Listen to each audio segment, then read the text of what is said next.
യാക്കോബിൻ്റെ ലേഖനം 1-ാം അധ്യായം അതിൻ്റെ 7-ാമത്തെ വാക്യം ദയവായിട്ട് ശ്രദ്ധിച്ചാട്ടെ. ആ വാക്യം ശബ്ദമുയർത്തി വായിച്ചാട്ടെ. ഇങ്ങനെയുള്ള മനുഷ്യൻ കർത്താവിങ്കൽ നിന്നും വല്ലതും ലഭിക്കുമെന്ന് നിരൂപിക്കുന്നു. ആ വാക്യം വളരെ വളരെ പ്രധാനപ്പെട്ട വാക്യമാണ്. എല്ലാവരും ചേർന്ന് ആ വാക്യം എന്ന് പറഞ്ഞാട്ടെ. ഇങ്ങനെ ഉള്ള മനുഷ്യൻ കർത്താവിൽ നിന്ന് വല്ലതും ലഭിക്കും എന്ന് നിരൂപിക്കരുത്. ആമേൻ. വീണ്ടും ഞാൻ ആ വാക്യം വായിക്കുന്നു. ഇങ്ങനെയുള്ള മനുഷ്യൻ കർത്താവിൽ നിന്ന് വല്ലതും ലഭിക്കും എന്ന് നിരൂപിക്കരുത്. എല്ലാവരും ശ്രദ്ധിച്ചേ. ആ വാക്യം എല്ലാവരും ശ്രദ്ധിച്ചേ. നിങ്ങളുടെ ഹൃദയത്തിലേക്ക് ആ വാക്യം എഴുതിയിട്ടാട്ടെ. ഇങ്ങനെയുള്ള മനുഷ്യൻ കർത്താവിങ്കൽ നിന്ന് വല്ലതും ലഭിക്കും എന്ന് നിരൂപിക്കരുത് എന്ന് പറഞ്ഞാൽ എന്താണ് അതിൻ്റെ അർത്ഥം? അവിടെ ഒരു മനുഷ്യനെക്കുറിച്ച് പറയുന്നു. ആ മനുഷ്യനെക്കുറിച്ച് ഞാൻ പിന്നീട് പറയാം.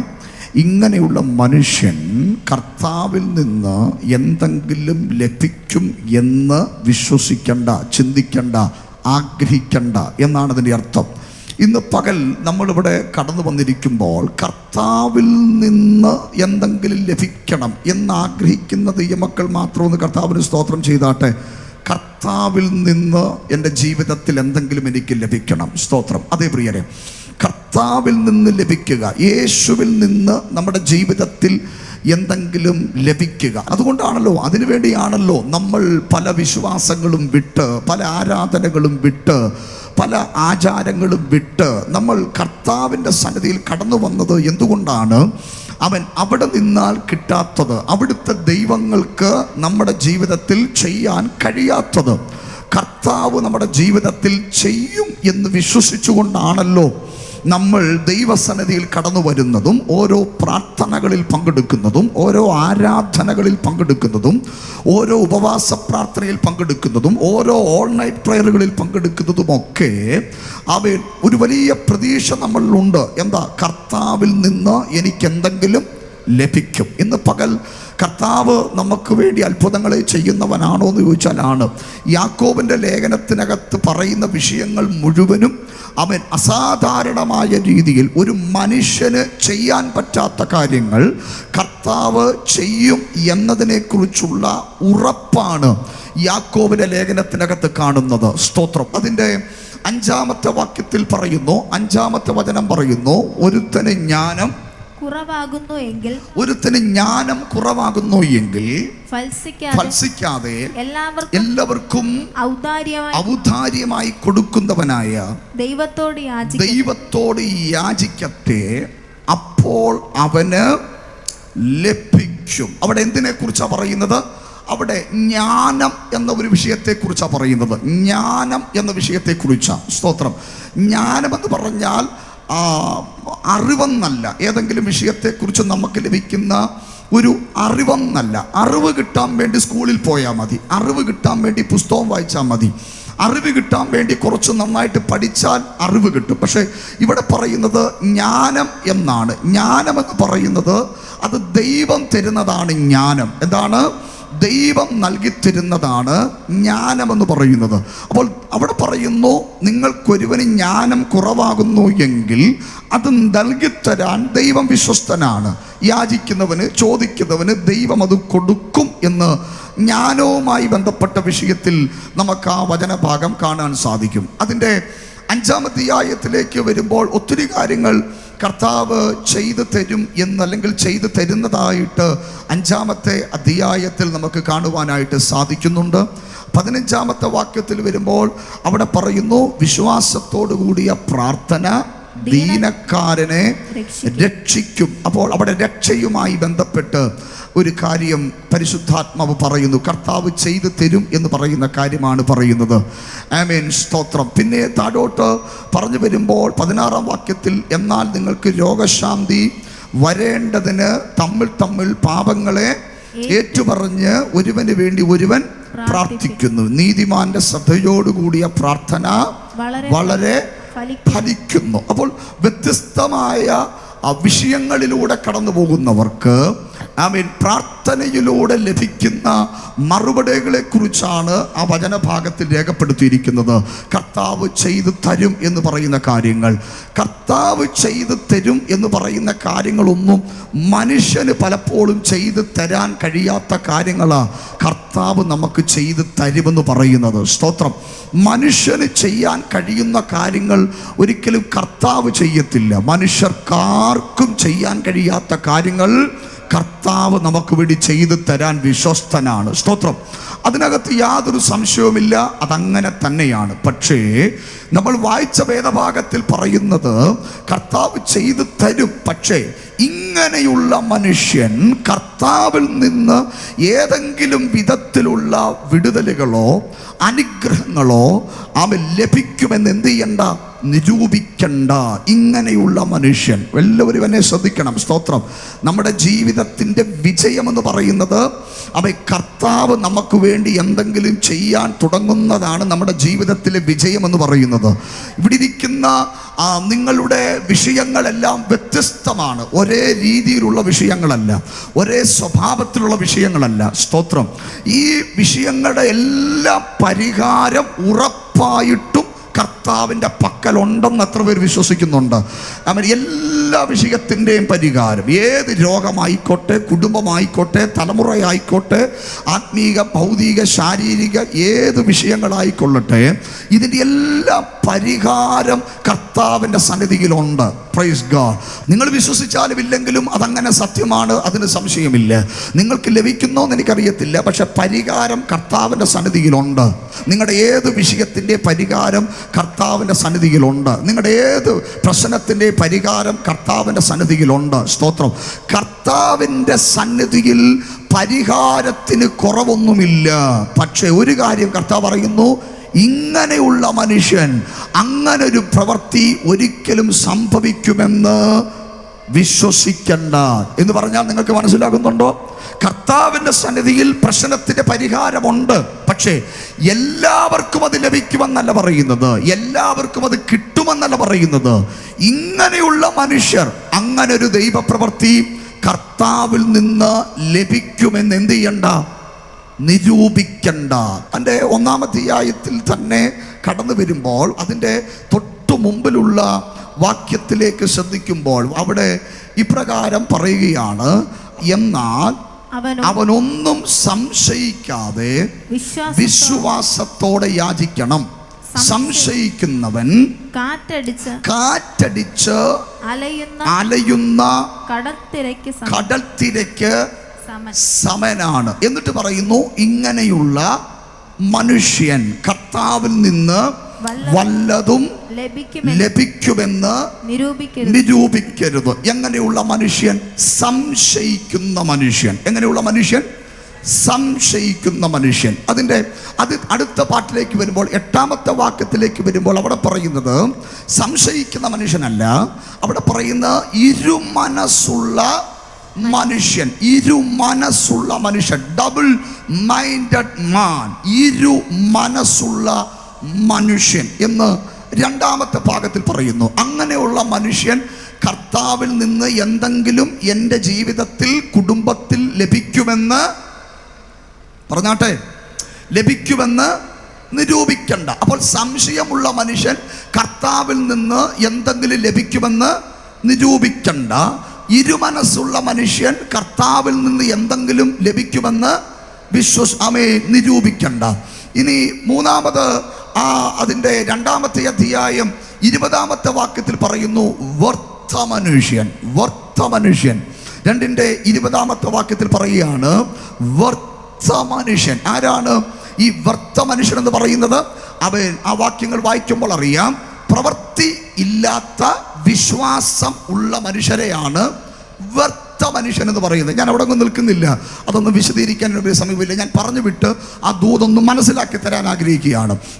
4-ാം അധ്യായത്തിലേക്ക് വരുമ്പോൾ അതിൻ്റെ 2-ാമത്തെ വാക്യത്തിൽ പറയുന്നു, അവൻ കലഹിക്കുകയും ശണ്ടയിടുകയും ചെയ്യുന്ന മനുഷ്യൻ. കലഹിക്കുകയും ശണ്ടയിടുകയും ചെയ്യുന്ന മനുഷ്യൻ. ഞാൻ നിങ്ങളോട് പരമാർത്ഥമായി പറയട്ടെ, അവൻ കലഹിക്കുകയും ഷണ്ടയിടുകയും ചെയ്തിട്ട് ഈ ആരാധനയ്ക്ക് നിങ്ങൾ വന്നെങ്കിൽ നിങ്ങൾക്ക് എന്തെങ്കിലും ലഭിക്കുമെന്ന് നിങ്ങൾ വിശ്വസിക്കുകയും വേണ്ട, പ്രതീക്ഷിക്കുകയും വേണ്ട. പ്രത്യേകിച്ചൊന്നും നിങ്ങളിൽ സംഭവിക്കാൻ പോകുന്നില്ല. സാധാരണ സംഭവിച്ചതല്ലാതെ പ്രത്യേകിച്ചൊന്നും നിങ്ങളിൽ സംഭവിക്കാനായിട്ട് പോകുന്നില്ല. ആമേൻ. സംശയമുള്ള ഒരു മനുഷ്യനായിട്ടാണ് നിങ്ങൾ ഇരിക്കുന്നതെങ്കിൽ പ്രത്യേകിച്ചൊന്നും നമ്മുടെ ജീവിതത്തിൽ സംഭവിക്കാൻ പോകുന്നില്ല. ഇരുമനസ്സുള്ള ഒരു മനുഷ്യനായിട്ടാണ് ഇരിക്കുന്നതെങ്കിൽ പ്രത്യേകിച്ചൊന്നും നമ്മുടെ ജീവിതത്തിൽ സംഭവിക്കാൻ പോകുന്നില്ല. അതാണ് ആ വചനം പറയുന്നത്. ഇങ്ങനെയുള്ള മനുഷ്യൻ കർത്താവിൽ നിന്ന് വല്ലതും ലഭിക്കുമെന്ന് നിരൂപിക്കണ്ട. സ്തോത്രം. ആഗ്രഹത്തോടൊക്കെ ആയിരിക്കും വന്നത്, താല്പര്യത്തോടൊക്കെ ആയിരിക്കാം വന്നത്. പക്ഷേ ഇങ്ങനെ ഒരു മനുഷ്യനായാൽ കർത്താവിൽ നിന്ന് ഒന്നും അവന് പ്രതീക്ഷിക്കാൻ കഴിയത്തില്ല. അങ്ങനെ ഒരു മനുഷ്യൻ നമ്മളിൽ ഉണ്ടെങ്കിൽ തീർച്ചയായിട്ടും ആ മനുഷ്യൻ ദൈവപ്രവൃത്തിക്ക് തടസ്സമാണ്. കേൾക്കുന്നുണ്ടോ നിങ്ങൾ? അങ്ങനൊരു മനുഷ്യൻ നമ്മളിലുണ്ടോ? അങ്ങനൊരു മനുഷ്യൻ എന്നിലുണ്ടോ? അങ്ങനൊരു മനുഷ്യൻ നിങ്ങളിലുണ്ടോ? 2-3 കാര്യങ്ങൾ ഞാൻ പറഞ്ഞു. ഒന്ന്, സംശയമുള്ള മനുഷ്യൻ. ആരിൽ സംശയമുള്ള മനുഷ്യൻ? കർത്താവിൽ സംശയമുള്ളവൻ, വചനത്തിൽ സംശയമുള്ളവൻ, പ്രാർത്ഥനയിൽ സംശയമുള്ളവൻ, അഭിഷേകത്തിൽ സംശയമുള്ളവൻ, പ്രവചന ശബ്ദത്തിൽ സംശയമുള്ള മനുഷ്യൻ. അങ്ങനെ ഒരു മനുഷ്യൻ നിങ്ങളിലുണ്ടോ? 2, ഇരുമനസ്സുള്ള മനുഷ്യൻ, ഡബിൾ മൈൻഡഡ് മാൻ, ഇരുമനസ്സുള്ള മനുഷ്യൻ. അങ്ങനൊരു മനുഷ്യൻ നിങ്ങളിലുണ്ടോ? 3, പ്രവൃത്തിയില്ലാത്ത വിശ്വാസമുള്ള ഒരു മനുഷ്യൻ. അങ്ങനെ ഒരു മനുഷ്യൻ നിങ്ങളിലുണ്ടോ? ശണ്ഠയും കലഹവും ഇടുന്ന ഒരു മനുഷ്യൻ. അങ്ങനെ ഒരു മനുഷ്യൻ നമ്മളിലുണ്ടോ? ഉണ്ടെങ്കിൽ വചനം പറയുന്നു, കർത്താവ് എന്തെങ്കിലും ചെയ്യുമെന്ന് അങ്ങനൊരു മനുഷ്യൻ പ്രതീക്ഷിക്കണ്ട. ഹല്ലേലൂയ.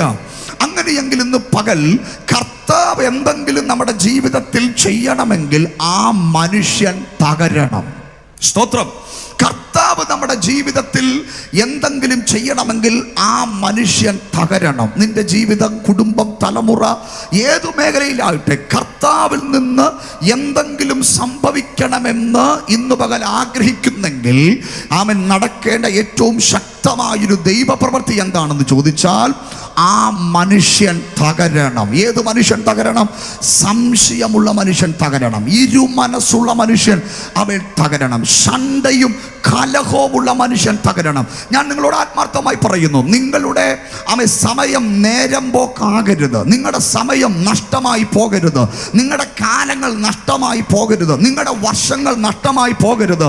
വെറുതെ ആരാധനയ്ക്ക് വന്നിട്ട് കിട്ടുമെന്ന് പ്രതീക്ഷിച്ചിട്ട് അവസാനം ഒന്നും കിട്ടിയില്ലല്ലോ എന്ന് പരാതി പറയുന്ന ഒത്തിരി പേരെ ഞാൻ കണ്ടിട്ടുണ്ട്. ആ പരാതിക്കുള്ള കാര്യം എന്താന്ന് ചോദിച്ചാൽ കർത്താവിന് നമ്മുടെ മേൽ എന്തെങ്കിലും ചെയ്യാൻ കഴിയണമെങ്കിൽ അതിന് തടസ്സമായി നിൽക്കുന്ന ഒരു മനുഷ്യൻ നമ്മളിലുണ്ട്. കർത്താവിന് നിങ്ങളുടെ ജീവിതത്തിൽ എന്തെങ്കിലും ചെയ്യാൻ വേണ്ടിയാ പ്രിയരെ നിങ്ങളെ ദൈവം വിശ്വാസത്തിൽ കൊണ്ടുവന്നത്. നിങ്ങളുടെ കുടുംബത്തിൽ എന്തെങ്കിലും കർത്താവിന് ചെയ്യാൻ വേണ്ടിയാ നിങ്ങളെ ദൈവത്തിൽ കൊണ്ടുവന്നിരിക്കുന്നത്. ചുമ്മാതൊന്നും ഇരുത്തിയിരിക്കുകയല്ല, ചെയ്യാൻ വേണ്ടി തന്നെ കൊണ്ടുവന്നത്. അപ്പോൾ നിങ്ങൾ ഓർത്തോണം, എന്നാ പിന്നെ കർത്താവ് അത് ചെയ്യുന്നതൊന്ന് കാണട്ടെ എന്ന് പറയുന്ന ഒരു എതിർശക്തി ഇതിന്റെ പിൻപിലുണ്ട്. ആ ശക്തി എന്താ ചെയ്യുന്നതെന്നറിയാമോ?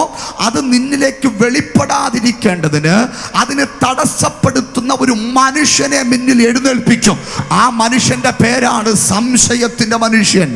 ആ മനുഷ്യന്റെ പേരാണ് ഇരുമനസ്സുള്ള മനുഷ്യൻ. ആ മനുഷ്യന്റെ പേരാണ് ശണ്ഠവും കലഹവുമുള്ള മനുഷ്യൻ. അപ്പൊ അങ്ങനെ ഒരു മനുഷ്യനുണ്ടോ? ഉണ്ട്. ആ മനുഷ്യനാണ് ഉപവാസ പ്രാർത്ഥനയുടെ വിടുതലിനെ തടയുന്നത്. ആ മനുഷ്യനാണ് അഭിഷേകത്തിലൂടെ വെളിപ്പെടേണ്ട ദൈവപ്രവൃത്തിയെ തടയുന്നത്. ആ മനുഷ്യനാണ് ആരാധനയിലൂടെ നമ്മുടെ മേൽ എന്ന് നടക്കേണ്ടത് ദൈവപ്രവൃത്തിയെ തടഞ്ഞത്. ആ മനുഷ്യൻ, അങ്ങനെ ഒരു മനുഷ്യൻ ഉണ്ടോ? ഉണ്ട്. 1 പത്രോസിന്റെ ലേഖനത്തിലേക്ക് വന്നേ. 1 പത്രോസിന്റെ ലേഖനം 3-ാം അധ്യായം 4-ാമത്തെ വാക്യം ഒന്ന് വായിച്ചേ. 1 പത്രോസിന്റെ ലേഖനം 3-ാം അധ്യായം 4-ാമത്തെ വാക്യം. സൗമ്യതയും സാവധാനവുമുള്ള മനസ്സ് എന്ന അക്ഷയഭൂഷണമായ ഹൃദയത്തിന്റെ ഗൂഢ മനുഷ്യൻ തന്നെ ആയിരിക്കണം. അത് ദൈവസന്നിധിയിൽ വിലയേറിയതാകുന്നു. എല്ലാവരും ശ്രദ്ധിക്കണം ഈ വചനം. അവിടെ ഒരു മനുഷ്യനെ കുറിച്ച് പരിചയപ്പെടുത്തുക പരിശുദ്ധാത്മാവ്. ആ മനുഷ്യന്റെ പേര് എന്താ? ആ മനുഷ്യന്റെ പേര് ഗൂഢ മനുഷ്യൻ എന്നാണ്. ഇംഗ്ലീഷിൽ കൊടുത്തിരിക്കുന്നത് hidden man of the heart എന്നാണ് കൊടുത്തിരിക്കുന്നത്. സ്തോത്രം. ഒരു ദൈവപ്രവൃത്തി ഈ ദൈവദാസന്റെ മേൽ നടക്കണം. കർത്താവിന് ഈ മനുഷ്യനെ അനുഗ്രഹിക്കണം. കർത്താവിൽ നിന്ന് എന്തെങ്കിലും കിട്ടും എന്ന് പ്രതീക്ഷിച്ച ഇദ്ദേഹം ലോഗോസിൽ എന്ത് ചെയ്തിരിക്കുന്നേ, വന്നിരിക്കുന്നേ, അല്ലെങ്കിൽ കർത്താവിനെ ആരാധിക്കുന്നത്, അല്ലെങ്കിൽ കർത്താവിന് വേണ്ടി കൊടുക്കാൻ പറയുമ്പോൾ കൊടുക്കുന്നതെല്ലാം കർത്താവിൽ നിന്ന് എന്തെങ്കിലും ജീവിതത്തിൽ ലഭിക്കണം, പ്രാപിക്കണം, ഏറ്റെടുക്കണം എന്നുള്ള ആഗ്രഹത്തോടാ വന്നിരിക്കുന്നത്. പക്ഷേ നിങ്ങൾ ശ്രദ്ധിച്ചു കേൾക്കണേ, കർത്താവിന് ഈ മനുഷ്യനെ അനുഗ്രഹിക്കേണ്ടതിന് ആഗ്രഹമുണ്ടെങ്കിൽ പോലും വചനം പറയുന്നു, ഇങ്ങനെ ഒരു മനുഷ്യൻ അവൻ ഇദ്ദേഹത്തിൽ ഉള്ളിടത്തോളം കാലം കർത്താവിൻ്റെ പ്രവർത്തികൾ ഈ മനുഷ്യന് മേൽ വെളിപ്പെടുത്തുവാൻ കഴിയത്തില്ല. എങ്ങനെയുള്ള മനുഷ്യൻ? നേരത്തെ ഞാൻ പറഞ്ഞു, സംശയിക്കുന്ന മനുഷ്യൻ, ഇരുമനസ്സുള്ള മനുഷ്യൻ, പിന്നെ കലഹവും ഷണ്ഠയുമുള്ള മനുഷ്യൻ, പ്രവൃത്തിയില്ലാത്ത വിശ്വാസമുള്ളൊരു മനുഷ്യൻ. ഇങ്ങനൊരു മനുഷ്യൻ, ഈ മനുഷ്യനെ കുറിച്ചാണ് പത്രോസ് അപ്പോസ്തലൻ പറയുന്നത് എ ഹിഡൻ പേഴ്സൺ, അല്ലെങ്കിൽ രഹസ്യ മനുഷ്യൻ, അല്ലെങ്കിൽ ഗൂഢ മനുഷ്യൻ. ബോബസ് പാസ്റ്റർ ഈ വ്യക്തിത്വത്തെ ദൈവം അനുഗ്രഹിക്കുന്നതിന്റെ അടിസ്ഥാനം പുറമേ വെള്ള ഷർട്ടിട്ട് കറുത്ത പാൻറിട്ട് സ്തോത്രം പറയുന്ന പാസ്റ്റർ ബോബസിനെ നോക്കിയിട്ടല്ല കർത്താവിന്റെ അനുഗ്രഹം ഈ മനുഷ്യനെ മേൽ വരുന്നത്.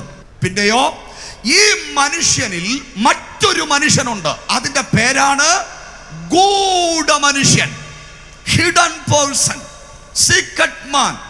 ഒരു ഗൂഢ മനുഷ്യൻ ഈ മനുഷ്യന്റെ അകത്തുണ്ട്. ഈ മനുഷ്യന്റെ അടിസ്ഥാനത്തിലാണ് ദൈവപ്രവൃത്തി ബോവസ് എന്ന സഹോദരനിൽ ദൈവദാസനിൽ വെളിപ്പെടുന്നത്. ഒന്നുകൂടെ പറയാം, വേദപുസ്തകം വളരെ വ്യക്തമായി പറയുന്നു അങ്ങനെ ഒരു മനുഷ്യൻ നമ്മളിലുണ്ട്. ആ മനുഷ്യന്റെ പേരാണ് ഗൂഢ മനുഷ്യൻ, അല്ലെങ്കിൽ ഹിഡൻ പേഴ്സൺ.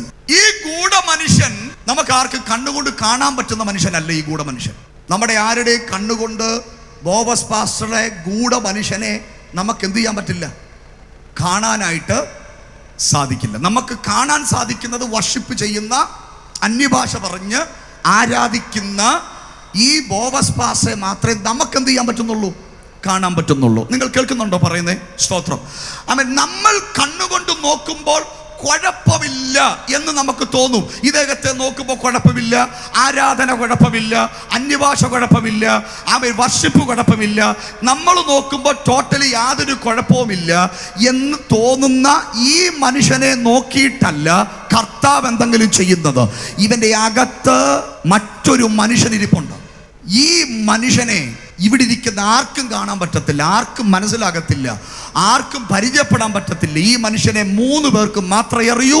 ഇദ്ദേഹത്തിനറിയാം, ദൈവത്തിനറിയാം, പിശാചിനറിയാം. നിങ്ങൾ ശ്രദ്ധിച്ചു പറയണം. വളരെ ഗൗരവമുള്ളൊരു വിഷയമാണ് ഞാൻ പറയാൻ പോകുന്നത്. വളരെ ഗൗരവമുള്ളൊരു വിഷയം. നിങ്ങൾ കേട്ടെ, ബോബസ് എന്ന ദൈവദാസനിലെ റിയൽ മാൻ, യഥാർത്ഥത്തിലുള്ള മനുഷ്യൻ എന്ന് പറയുന്നത്, അത് ദൈവസന്നിധിയിൽ വിലയേറിയത്, ദൈവസന്നിധിയിൽ വിലയേറിയത്, ദൈവം വിലയുള്ളതായി കാണുന്നത്.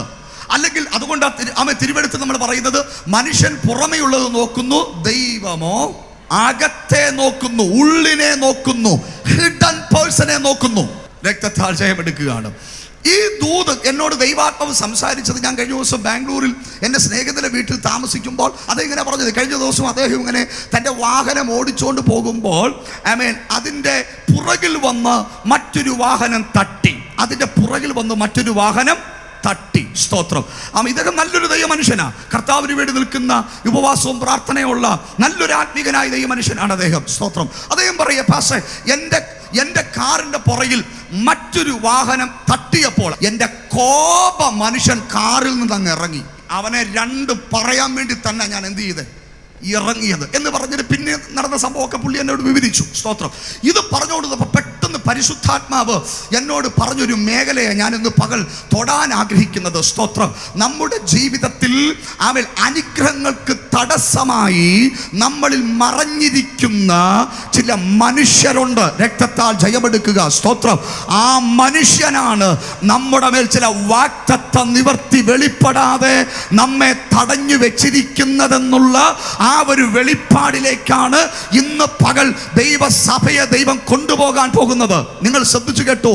ഞായറാഴ്ച ദിവസം ആമേൻ വന്ന് ആരാധിക്കുന്ന ദൈവമക്കളോട് ഞാൻ പറയുന്നു, നമ്മുടെ ഇവിടുത്തെ ഇരിപ്പും നമ്മുടെ ഹല്ലേലൂയയും നമ്മുടെ പ്രൈസലോടും നമ്മുടെ ഡിസിപ്ലിനും നമ്മുടെ അനുസരണവും നമ്മുടെ ആ ആത്മീകതയുടെ അനുഭവങ്ങളും ഒക്കെ ആമേ കർത്താവ് നോക്കിയിട്ട് ഈ പുറമെയുള്ള മനുഷ്യനിൽ നടക്കുന്ന ഏതെങ്കിലും പ്രകടനത്തിന്റെ അടിസ്ഥാനത്തിലല്ല, കർത്താവിൽ നിന്ന് എന്തെങ്കിലും നിന്റെ മേൽ വെളിപ്പെടുന്നത് കർത്താവ് നോക്കുന്നത്. സ്തോത്രം. പാസ്റ്റർക്കറിയാത്ത, ഭാര്യക്കറിയാത്ത, ഭർത്താവിനറിയാത്ത, കൂട്ടുവിശ്വാസിക്കറിയാത്ത, പ്രവാചകനറിയാത്ത, ആർക്കും അറിയാത്ത മറ്റൊരു മനുഷ്യൻ ഇദ്ദേഹത്തിന്റെ അകത്തുണ്ട്. ഹല്ലേലൂയ. ആ മനുഷ്യന്റെ അവൻ അടിസ്ഥാനത്തിലാണ് നമ്മുടെ മേൽ ദൈവപ്രവർത്തികൾ വെളിപ്പെടുന്നത്. സ്തോത്രം. 2-3 വാക്യങ്ങൾ വായിക്കുമ്പോൾ നമുക്ക് മനസ്സിലാകും ഒറിജിനൽ മനുഷ്യൻ ഏതാ നമുക്ക് മനസ്സിലാകും. മത്തായി സുവിശേഷം 7-ാം അധ്യായം 15-ാമത്തെ വാക്യം ഒന്ന് വായിച്ചേ. മത്തായി സുവിശേഷം 7-ാം അധ്യായം 15-ാമത്തെ വാക്യം പെട്ടെന്ന് വായിച്ചു വിട്ടെ. കള്ളപ്രവാചകന്മാരെ സൂക്ഷിച്ചുകൊള്ളുവിൻ. അവർ ആടുകളുടെ വേഷം പൂണ്ട് നിങ്ങളുടെ അടുക്കൽ വരുന്നു. അകമയോ കടിച്ചു കീറുന്ന ചെന്നായ്ക്കളാകുന്നു. നിങ്ങൾ കേട്ടെ. അകമേ. ആ മനുഷ്യനെ ശ്രദ്ധിച്ചേ.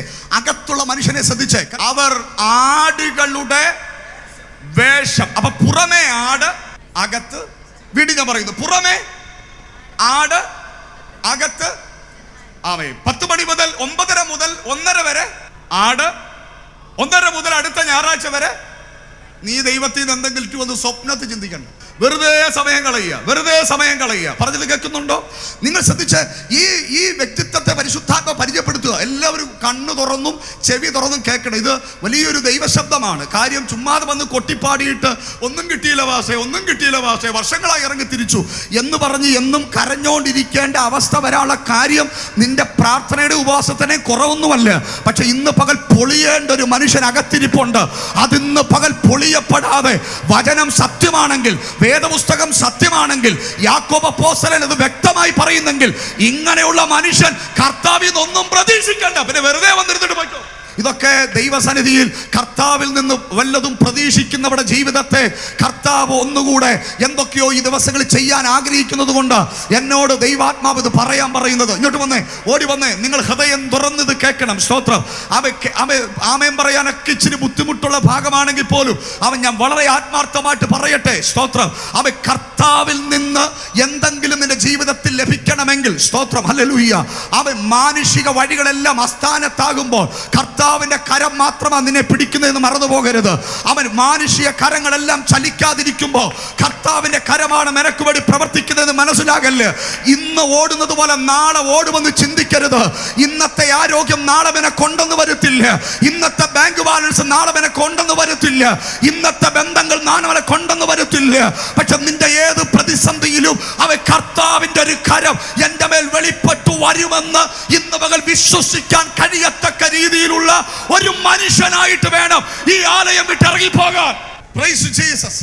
നിങ്ങൾ ശ്രദ്ധിച്ചേ, 2 മനുഷ്യരെ ഇതിനകത്ത് കിട്ടി. ഒന്ന് അകത്തെ മനുഷ്യൻ, അല്ലേ, ഗൂഢമനുഷ്യൻ. ആ മനുഷ്യന്റെ രൂപം എന്തുവാ? ചെന്നായ്, അല്ലെങ്കിൽ ചെന്നായുടെ സ്വഭാവം. പുറത്തെന്താണ്? ഞാൻ ചോദിക്കട്ടെ, യഥാർത്ഥത്തിൽ ഇതിനകത്ത് ഒറിജിനൽ മനുഷ്യനാരാ? ഇപ്പോൾ പറഞ്ഞതിനകത്ത് ബോവസ് ചിന്തിച്ച് അകത്ത് ചെന്നായി, പുറത്ത് ബിന്നിപ്പാസ് നോക്കുമ്പോ, ബോസ് പാസ് നോക്കുമ്പോ, ബിജുടെ വിളിച്ചാൽ നോക്കുമ്പോ, ഞാൻ നിങ്ങളെ നോക്കുമ്പോ, നിങ്ങൾ എന്നെ നോക്കുമ്പോ ആട്. Praise God. പക്ഷെ അകത്തൊരു ഹിഡൻ പേഴ്സൺ ഉണ്ട്. ഇവൻ ആരാ? ഇത് ഞാൻ ചോദിക്കുന്നു. ഈ വ്യക്തിത്വത്തിൽ ഒറിജിനൽ ഏത് മനുഷ്യനാ? ഇവൻ ആടാണോ യഥാർത്ഥത്തിൽ ചെന്നായാണോ? ചെന്നായ. ഇന്ന് പകൽ ഞാൻ വ്യക്തമായി പറയുന്നു, ആ ഹിഡൻ പേഴ്സൺ ചെന്നായിരിക്കുന്നിടത്തോളം കാലം കർത്താവിൽ നിന്നൊന്നും പ്രതീക്ഷിക്കണ്ട. പിന്നെ ഞാനൊരു ദൂത് കൂടെ പറയാം. കർത്താവിൽ നിന്നൊന്നും പ്രതീക്ഷിച്ചില്ലെങ്കിൽ പിശാചിൽ നിന്നൊക്കെ പലതും എന്ത് ചെയ്തോണം? പിശാചിൽ നിന്ന് പ്രതീക്ഷിച്ചോണം. പക്ഷെ കർത്താവ് ഇത് പ്രതീക്ഷിക്കണ്ട. കർത്താവ് ഇത് പ്രതീക്ഷിക്കണമെങ്കിൽ ആ അകത്തെ ചെന്നായുടെ മനുഷ്യൻ തകർക്കപ്പെട്ടേ പറ്റൂ. ചെന്നായുടെ മനുഷ്യൻ തകർക്കപ്പെടണം. രണ്ടാമത്തെ വാക്യം 23-ാമധ്യായം 27-ാം വാക്യം വായിച്ചേ. 23-27. കപടഭക്തിക്കാരായ ശാസ്ത്രിമാരും പരീശന്മാരുമായുള്ളവരെ, നിങ്ങൾക്ക് ഹാ കഷ്ടം! വെള്ള തേച്ച ശവക്കല്ലറുകളോട് നിങ്ങൾ ഒത്തിരിക്കുന്നു. അവ പുറമെ അഴകായി ശോഭിക്കുന്നു, എങ്കിലും അകമേ ചത്തവരുടെ അസ്ഥികളും സകലവിധ അശുദ്ധിയും നിറഞ്ഞിരിക്കുന്നു. സ്തോത്രം പറഞ്ഞേ. ഇതിലെ ഒറിജിനൽ മനുഷ്യൻ ഏതാ? വെള്ള തേച്ചതാണോ ചത്തതാണോ? സകല അശുദ്ധിയും നിറഞ്ഞിരിക്കുന്ന ചത്തതാണ് ഇതിന്റെ അകത്ത്. സ്തോത്രം. അപ്പൊ കർത്താവ് അനുഗ്രഹിക്കുന്നത് വെള്ള തേച്ച പുറമെയുള്ളതിനെ നോക്കിയിട്ടല്ല, കർത്താവിൽ നിന്ന് എന്തെങ്കിലും വെളിപ്പെടുന്നത് അകത്തെ നോക്കിയിട്ടാണ്. മനസ്സിലായോ? ആ ഭാഗവും ഞാൻ വിടുക. ഇനി റോമാലേഖനം 2-ാമധ്യായം 28-ാം വാക്യം വായിച്ച. റോമർ 2:28. പുറമെ യഹൂദനായവൻ യഹൂദനല്ല, പുറമെ ജഡത്തിനുള്ളത് പരിച്ഛേദനയുമല്ല, അകമേ യഹൂദനായവൻ അത്രേ യഹൂദൻ. നിങ്ങൾ ശ്രദ്ധിച്ചേ, പുറമേ യഹൂദനായവനല്ല. അതിന് ഡ്രസ് കോഡ് മാറിയാൽ പുറമേ എന്താകും? യഹൂദൻ ആകും. അല്ലെങ്കിൽ പുറമേ പറഞ്ഞിരിക്കുന്ന യഹൂദനാകാൻ പറഞ്ഞിരിക്കുന്ന കുറച്ച് പ്രമാണങ്ങളൊക്കെ ഉണ്ട്. സ്തോത്രം. അത് ചെയ്തു കഴിഞ്ഞാൽ ആ മനുഷ്യൻ പുറമേ എന്താകും? യഹൂദൻ ആകും. പക്ഷെ അവിടെ പറയുന്നത് എന്താണ്? പുറമേ യഹൂദനായവനല്ല, പുറമെ ജഡത്തിനുള്ളത് പരിച്ഛേദന, ജഡത്തിലുള്ളത് പരിച്ഛേദനയുമല്ല, അകമേ യഹൂദനായവൻ അത്രേ. ആരാ? അകമേ യഹൂദനായവനത്രേ എന്ന് പറഞ്ഞാൽ നിങ്ങൾ ശ്രദ്ധിച്ചു കേൾക്കുക. പുറമെ ഒരു ലോഗോസിലെ വിശ്വാസിയാകാൻ, പുറമെ ഒരു പെന്തക്കോസിയാകാരിയാകാൻ, പുറമെ ഒരു പാസ്റ്ററാകാൻ, പുറമെ ഒരു ദൈവവൈതലാകാൻ ഒക്കെ ഒത്തിരി എളുപ്പമാണ്. ഡ്രസ് കോഡ് മാറ്റിയാൽ, പല കാര്യങ്ങൾ ഊരിക്കളഞ്ഞാൽ ഒക്കെ പുറമേ ആകും. പക്ഷെ അവിടെ പറയുന്നത് എന്താണ്? പുറമേ അല്ല, അകമേ യഹൂദനായവൻ. അകമേ യഹൂദനായവൻ, അതാണ് മാനസാന്തരം. അകമേ യഹൂദനാകുക, അതാണ് മാനസാന്തരം എന്ന് പറയുന്നത്. അകമേ യഹൂദനായവൻ അത്രേ യഹൂദൻ. ആത്മാവിലുള്ള ഹൃദയത്തിന്റെ പരിച്ഛേദനയത്രേ പരിച്ഛേദന. അടുത്ത വാക്യം നിങ്ങൾ ശ്രദ്ധിച്ചേ. അവന് മനുഷ്യരാലല്ല ദൈവത്താൽ തന്നെ പുകഴ്ച. നിങ്ങൾ ശ്രദ്ധിച്ച്, അവന് മനുഷ്യരാലല്ല ദൈവത്താൽ തന്നെ പുകഴ്ച ലഭിക്കും. ദൈവത്താൽ ഉള്ളത് ലഭിക്കുന്നത്, ദൈവത്താലുള്ളത്, ദൈവത്തിൽ നിന്നുള്ളത് ലഭിക്കുന്നത് ആർക്കാണെന്ന് രേഖപ്പെടുത്തിയിരിക്കുന്നത്? അവൻ പുറമേ യഹൂദനായവർക്കല്ല, അകമേ യഹൂദനായവർക്കാ. സ്തോത്രം. ഇന്ന് പകൽ കർത്താവ് ഇവിടെ വന്നിട്ടുണ്ട്. ആര് വന്നിട്ടുണ്ട്? യേശു വന്നിട്ടുണ്ട്. കർത്താവിന് നിങ്ങളുടെ മേൽ എന്തെങ്കിലും ചെയ്യണമെന്ന് ആഗ്രഹമുണ്ട്. കർത്താവ് നോക്കുമ്പോൾ നിങ്ങൾ പ്രൈസ് ആൻഡ് വർഷിപ്പ് ചെയ്തത് കൊണ്ടോ ആരാധിക്കുന്നത് കൊണ്ടോ അല്ല കർത്താവ് എന്തെങ്കിലും ചെയ്യുന്നത്. അവൻ നോക്കുന്നത് കർത്താവിന് പ്രവർത്തിക്കത്തക്ക രീതിയിലുള്ള ഒരു മനുഷ്യനാണോ അകത്തുള്ളത് എന്നതിൻ്റെ അടിസ്ഥാനത്തില് ദൈവപ്രവൃത്തി വെളിപ്പെട്ടു വരുന്നത്. അതുകൊണ്ട് ഇന്ന് പകൽ നിങ്ങൾ ശ്രദ്ധിച്ചു കേൾക്കുക. നമുക്ക് അഭിനയങ്ങൾ വേണ്ട. സ്തോത്രം. നമുക്ക് ബാഹ്യ പ്രകടനങ്ങൾ വേണ്ട. നമുക്ക് വേണ്ടിയത് ദൈവിക അനുഗ്രഹങ്ങളാണ്. ദൈവിക അനുഗ്രഹങ്ങൾ നമ്മുടെ മേൽ വെളിപ്പെട്ടു വരണമെങ്കിൽ നമ്മുടെ അകത്ത് ഒരു മനുഷ്യനുണ്ട്. ആ മനുഷ്യൻ ദൈവം ആഗ്രഹിക്കുന്ന നിലയിൽ ആയിത്തീരണമെന്ന് ഇന്ന് പകൽ പരിശുദ്ധാത്മാവ് ആഗ്രഹിക്കുന്നു. കരമുയർത്തി ദൈവത്തിന് സ്തോത്രം ചെയ്താട്ടെ. 2-3 വ്യക്തികളെ പെട്ടെന്ന് ഞാൻ പരിചയപ്പെടുത്താം. ഒന്നാമത്തെ മനുഷ്യന്റെ പേര് ദാവീദ് എന്നാണ്. 2 ശമൂവേലിന്റെ പുസ്തകം 6-ാമത്തെ അധ്യായം 14-ാമത്തെ വാക്യത്തിൽ ആമേൻ സ്തോത്രം ആ മനുഷ്യനെ കുറിച്ച് നമ്മൾ, ആ മനുഷ്യന്റെ ആരാധനയെ കുറിച്ച് നമ്മൾ കാണുന്നു. എന്താ അവിടെ കാണുന്നേ? ദാവീദ് പഞ്ഞിനൂലങ്കി ധരിച്ച് പൂർണ്ണ ശക്തിയോടെ യഹോവയുടെ മുമ്പാകെ നൃത്തം ചെയ്തു. കേട്ടെ, ദാവീദിന്റെ ആരാധനയെ കുറിച്ച് പറയുന്നു. ദാവീദ് ദൈവസന്നിധിയിൽ കടന്നു വന്നു, ആരാധിക്കുന്നു. എങ്ങനെ ആരാധിക്കുന്നേ? അവൻ പൂർണ്ണ ശക്തിയോടെ ദൈവസന്നിധിയിൽ കടന്നു വന്ന് ആരാധിക്കുന്നു. കേട്ടോ, തൻ്റെ പുറമെയുള്ള മനുഷ്യൻ ആരാധനയ്ക്ക് വേണ്ടി പൂർണ്ണമായി വിട്ടുകൊടുത്തിരിക്കുകയാണ്. തൻ്റെ പുറമെയുള്ള ശരീരം ആരാധനയ്ക്ക് വേണ്ടി പൂർണ്ണമായി വിട്ടുകൊടുത്തിരിക്കുകയാണ്. അതുകൊണ്ട് താൻ എങ്ങനെയാ ദൈവത്തെ ആരാധിക്കുന്നത്? അവൻ പൂർണ്ണ ശക്തിയോടെ ദൈവത്തെ എന്ത് ചെയ്തു?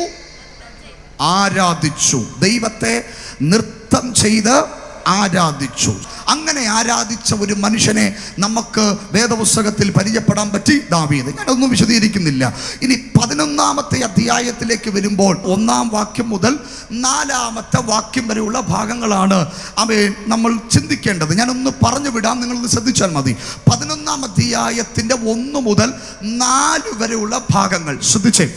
നമ്മൾ നേരത്തെ വായിച്ച വേദഭാഗത്തിനകത്ത് കണ്ടത് ദാവീദ് പൂർണ്ണ ശക്തിയോടെ കർത്താവിനെ എന്ത് ചെയ്തു? ആരാധിച്ചു. പ്രൈസ് ഗാഡ്, ആരാധിച്ചു. എന്നാൽ 11-ാമത്തെ വാക്യം അധ്യായത്തിൽ 1-ാം വാക്യം മുതലുള്ള ഭാഗങ്ങൾ വായിച്ചു വരുമ്പോൾ നമ്മളവിടെ കാണുന്നത് എന്താണെന്നറിയോ? നമ്മളവിടെ കാണുന്നത്, സ്തോത്രം, പുറമേ നൃത്തം ചവിട്ടി ദൈവത്തെ ആരാധിച്ച ദാവീദിന്റെ ഒരു ഹിഡൻ പേഴ്സൺ, സ്തോത്രം, ഒരു രഹസ്യ മനുഷ്യൻ, അകത്തെ മനുഷ്യൻ അവിടെ എഴുന്നേറ്റ് വരികയാ. സ്തോത്രം പറഞ്ഞാട്ടെ. അകത്തെ മനുഷ്യൻ അവിടെ എഴുന്നേറ്റ് വരികയാ. എന്തിനാ അകത്തെ മനുഷ്യൻ എഴുന്നേറ്റ് വന്നത് അറിയാമോ? അകത്തെ മനുഷ്യൻ എഴുന്നേറ്റ് വന്നത് എന്തിനാണെന്ന് താഴോട്ടുള്ള ഭാഗങ്ങളിൽ വായിക്കുന്നുണ്ട്. മറ്റൊരുത്തൻ്റെ ഭാര്യയെ കണ്ട് അവൻ ഇഷ്ടപ്പെട്ട് ഇവന്റെ ഭാര്യയാക്കി മാറ്റാൻ വേണ്ടിയുള്ള വളരെ വഞ്ചനാപരമായ ഒരു പ്രവൃത്തിയാണ് 11-ാമത്തെ അധ്യായത്തിനകത്ത് നമ്മൾ വായിക്കുന്ന വേദഭാഗത്തിന്റെ പ്രധാനപ്പെട്ട വിഷയം എന്ന് പറയുന്നത്. സ്തോത്രം. സന്ധ്യാസമയമായപ്പോൾ, വൈകുന്നേര സമയമായപ്പോൾ മാളികയിൽ ഉലാത്തിക്കൊണ്ടിരിക്കുന്ന ദാവീദ് അവൻ കണ്ട ഒരു കാഴ്ച.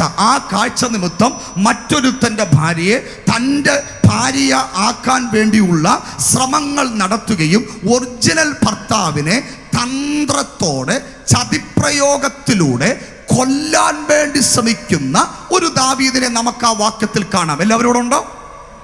പെട്ടകത്തിന്റെ മുമ്പിൽ ഈ മനുഷ്യൻ എങ്ങനായിരുന്നു? ഇസ്രായേൽ സഭയുടെ മുമ്പേ, സ്തോത്രം, ഇസ്രായേൽ ജനത്തിന്റെ മുൻപിൽ എല്ലാവരും കാണുക പൂർണ്ണ ശക്തിയോടെ നൃത്തം ചെയ്ത ദൈവത്തെ ഒരു പാസോടുള്ള ബന്ധത്തിൽ ഉറപ്പാണ് ദാവീദിനെ പോലുള്ള ഒരു ആരാധനയ്ക്കില്ലെങ്കിൽ അറിയാം. നിങ്ങളുടെ കാര്യമല്ല ഞാൻ പറഞ്ഞു, അങ്ങനെയുള്ളവരുടെ കാര്യമാണ് പറഞ്ഞു. ദാവീദിനെ പോലെ ഉള്ളവർ ഒരു ആരാധനയിൽ ഇല്ലെങ്കിൽ അറിയാം. എന്താ അദ്ദേഹത്തിന്റെ പ്രത്യേകത? ആരാധനയ്ക്ക് വന്നാൽ തനിക്കുള്ള ആരോഗ്യം മൊത്തം ആരാധനയ്ക്ക് കൊടുക്കും. സ്തോത്രം. ആരാധനയ്ക്ക് വന്നാൽ തനിക്കുള്ള, ഇനി തിരിച്ചു പോകാൻ ആരോഗ്യം ഉണ്ടോ നോക്കിയിട്ടൊന്നുമല്ല, തനിക്കുള്ള ആരോഗ്യം മുഴുവനും ആരാധനയ്ക്ക് വേണ്ടി കൊടുക്കുന്നൊരു മനുഷ്യൻ ആര്? ദാവീദ് എന്ന് പറയുന്ന മനുഷ്യൻ. നിങ്ങൾ ഇവിടെ ഉണ്ടോ?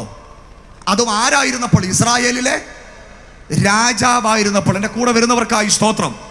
രക്തത്താൽ ജയമെടുക്കുക. ഒരു പാസ്റ്റോടുള്ള ബന്ധത്തിൽ ദാവീദ് എന്ന് പറയുന്നത് ഒഴിവാക്കാൻ പറ്റാത്തൊരാളാ, മാറ്റി നിർത്താൻ പറ്റാത്തൊരാളാ. കാര്യം, ഒരു ആരാധനയിൽ ദാവീദ് ഉണ്ടെങ്കിൽ അവയെ ദൂത് പറയുമ്പോൾ ഒന്ന് കൈയടിച്ച് ആമേൻ പറയാൻ ദാവീദുണ്ട്, നൃത്തം ചെയ്ത് സ്വോത്രം പറയാൻ ദാവീദുണ്ട്, ഒക്കെ ശരിയാ. പക്ഷെ നിങ്ങൾ ശ്രദ്ധിക്കുന്നുണ്ടോ? ഇവിടെ ശ്രദ്ധിക്കുന്നുണ്ടോ? 11-ാമത്തെ അധ്യായത്തിലേക്ക് വന്നപ്പോൾ നമ്മൾ കാണുന്നത് രക്തത്താൽ ജയം. തൻ്റെ യഥാർത്ഥ മനുഷ്യൻ വെളിപ്പെട്ടു. ആ ഹിഡൻ മനുഷ്യൻ, യഥാർത്ഥ മനുഷ്യൻ വെളിപ്പെട്ടു വരികയാ. സ്തോത്രം. വെളിപ്പെട്ടു വന്നപ്പോൾ കൈയടിച്ച് ആരാധിച്ച് അന്യഭാഷ പറഞ്ഞവൻ ദാണ്ട് എന്തിനു കൂട്ടുനിൽക്കുന്നു? പാപത്തിന് കൂട്ടുനിൽക്കുന്നു, വഞ്ചനയ്ക്ക് കൂട്ടുനിൽക്കുന്നു, ചതിക്ക് കൂട്ടുനിൽക്കുന്നു. യേശുവിന്റെ അധികാരമുള്ള നാമത്തിൽ ഇന്ന് പകൽ നിങ്ങൾ എന്നെ ശ്രദ്ധിക്കുന്നുണ്ടോ? തമ്പുരാൻ നോക്കി അനുഗ്രഹിക്കുന്നത് നൃത്തം ചവിട്ടുന്ന ദാവീദിന്റെ ആരാധന നോക്കിയിട്ടല്ല, ദൈവത്തിൽ നിന്ന് എന്തെങ്കിലും അവന്റെ മേൽ വെളിപ്പെടുന്നത്. പിന്നെയോ സ്തോത്രം, 11-ാമത്തെ അധ്യായത്തിൽ അവനിൽ നിന്ന് പൊങ്ങി വരുന്ന ഒരു രഹസ്യ മനുഷ്യനുണ്ട്. ആ മനുഷ്യനെ നോക്കിയിട്ട കർത്താവിന്റെ പ്രവൃത്തി അവനെ മേൽ ഇറങ്ങേണ്ടത്. സ്തോത്രം. കർത്താവിൽ നിന്ന് എന്തെങ്കിലും പ്രാപിക്കണമെന്ന് നിങ്ങൾ ആഗ്രഹിക്കുന്നുണ്ടോ? രാവിലെ ഒരുങ്ങി പ്രാർത്ഥിച്ചൊക്കെ വന്നത് നല്ലതാ. വല്ല ഷർട്ടൊക്കെ ഇട്ടെങ്കിൽ അത് ഏറ്റവും നല്ലതാ. കീബോർഡിന്റെ കൂടെ നന്നായിട്ട് ആരാധിക്കുന്നെങ്കിൽ ഏറ്റവും നല്ലതാ. പക്ഷെ ആ മനുഷ്യനല്ല നിന്റെ അനുഗ്രഹത്തിന്റെ മുഖാന്തരം. ആ മനുഷ്യനല്ല നിന്റെ അനുഗ്രഹത്തിന്റെ മുഖാന്തരം. നിന്റെ അനുഗ്രഹത്തിന്റെ മുഖാന്തരം നിന്റെ അകത്തൊരു മനുഷ്യൻ ഇരിപ്പുണ്ട്. ആ റിയൽ മാൻ, ആ യഥാർത്ഥ മനുഷ്യൻ, അവന്റെ ചതിപ്പരിപാടി നിർത്താതെ, അവന്റെ വഞ്ചന പരിപാടി നിർത്താതെ, അവന്റെ തട്ടിപ്പ് തട്ടിപ്പ് നിർത്താതെ, അവന്റെ കള്ളത്തരം നിർത്താതെ ഒരു ദൈവ പ്രവൃത്തി ഇന്ന് പകൽ ഇതിനകത്തിരിക്കുന്ന ഒരാളും പ്രതീക്ഷിക്കണ്ട, ഞാൻ ഉൾപ്പെടെ പ്രതീക്ഷിക്കണ്ട. ഇനി മാളികയിൽ ഉലാത്തിക്കൊണ്ടിരുന്നപ്പോ ആരാധിച്ചുകൊണ്ടിരുന്നവന്റെ യഥാർത്ഥ മനുഷ്യൻ കേട്ടില്ല. നിങ്ങളുടെ യഥാർത്ഥ മനുഷ്യൻ ഇവിടെ അല്ല വെളിപ്പെടുന്നത്. നിങ്ങളുടെ യഥാർത്ഥ മനുഷ്യൻ വെളിപ്പെടുന്ന ചില മേഖലകളുണ്ട്. അവിടെയും കർത്താവിൻ്റെ കണ്ണുണ്ടെന്ന് ശ്രദ്ധിച്ചോണം കേട്ടോ. നിങ്ങളുടെ യഥാർത്ഥ മനുഷ്യൻ വെളിപ്പെടുന്ന മേഖലകളുണ്ട്, അവിടെയും കർത്താവിൻ്റെ കണ്ണുണ്ടെന്ന് ശ്രദ്ധിച്ചോണം. അവിടെ കർത്താവ് അങ്ങോട്ട് മാറി നിൽക്ക്. ഇപ്പോൾ നിന്നെ ബന്ധപ്പെടുത്താൻ പറ്റുന്നൊരു കാര്യമല്ല ഞാൻ ചെയ്യാൻ പോകുന്നത്. ഈ ഇടപാടിൽ നിന്നെ ചേർത്ത് നിർത്താൻ പറ്റത്തില്ല. കർത്താവ് മാറി നിൽക്കുന്നത് പറഞ്ഞാൽ അത് കർത്താവ് മാറി നിൽക്കത്തില്ല.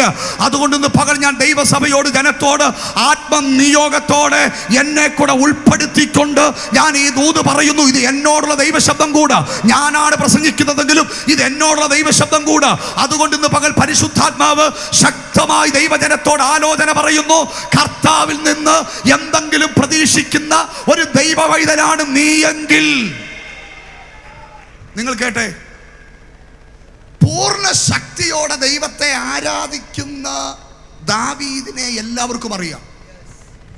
സ്തോത്രം. പക്ഷെ വൈകുന്നേര സമയത്ത് മാളിക മുറിയുടെ മുകളിൽ കയറി ഉലാത്തി പാപം ചെയ്യാൻ തൻ്റെ ഹൃദയത്തെ വിട്ടുകൊടുത്ത ആ മനുഷ്യനെ എല്ലാവർക്കും അറിയത്തില്ല. ആ മനുഷ്യനെ പരിശുദ്ധാത്മാവിന് മാത്രമേ അറിയൂ.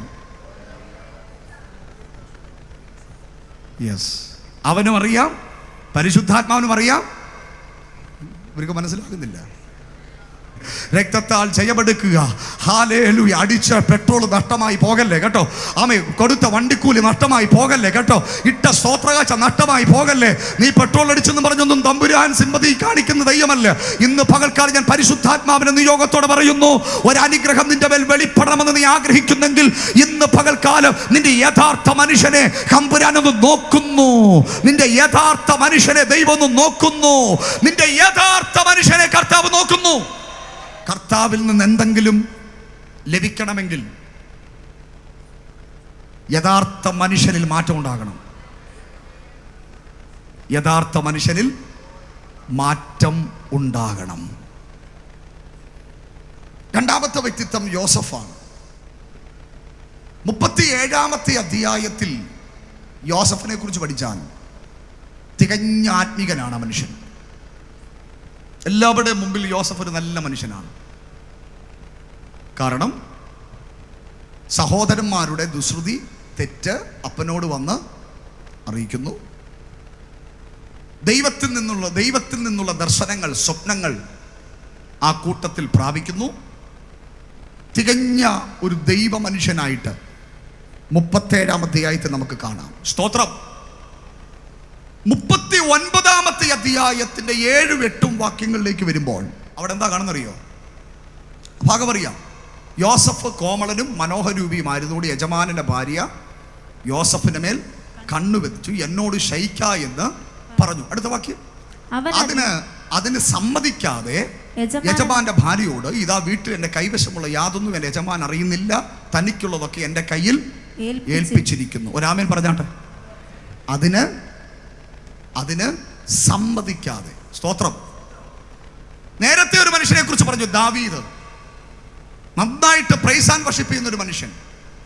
പക്ഷേ അവന്റെ യഥാർത്ഥ മനുഷ്യൻ,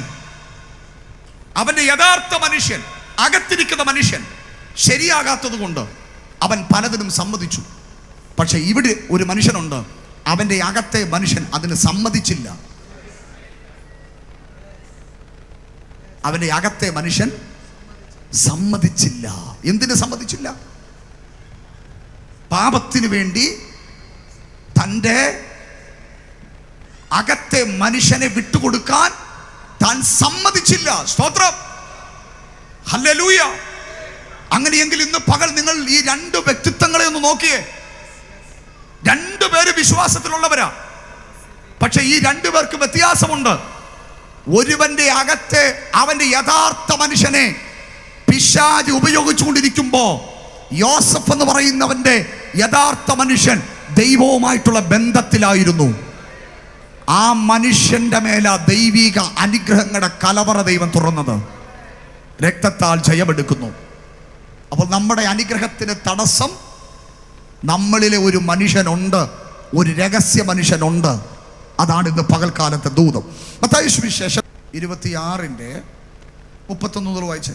26:31. യേശു അവരോട്, ഈ രാത്രിയിൽ നിങ്ങൾ എല്ലാവരും എങ്കൽ ഇടറും. ഞാൻ ഇടയനെ വെട്ടും, കൂട്ടത്തിൽ ആടുകൾ ചിതറിപ്പോകും എന്ന് എഴുതിയിരിക്കുന്നുവല്ലോ. എന്നാൽ ഞാൻ ഉയർത്തെഴുന്നേറ്റ ശേഷം നിങ്ങൾക്ക് മുമ്പായി ഗലീലയ്ക്ക് പോകും.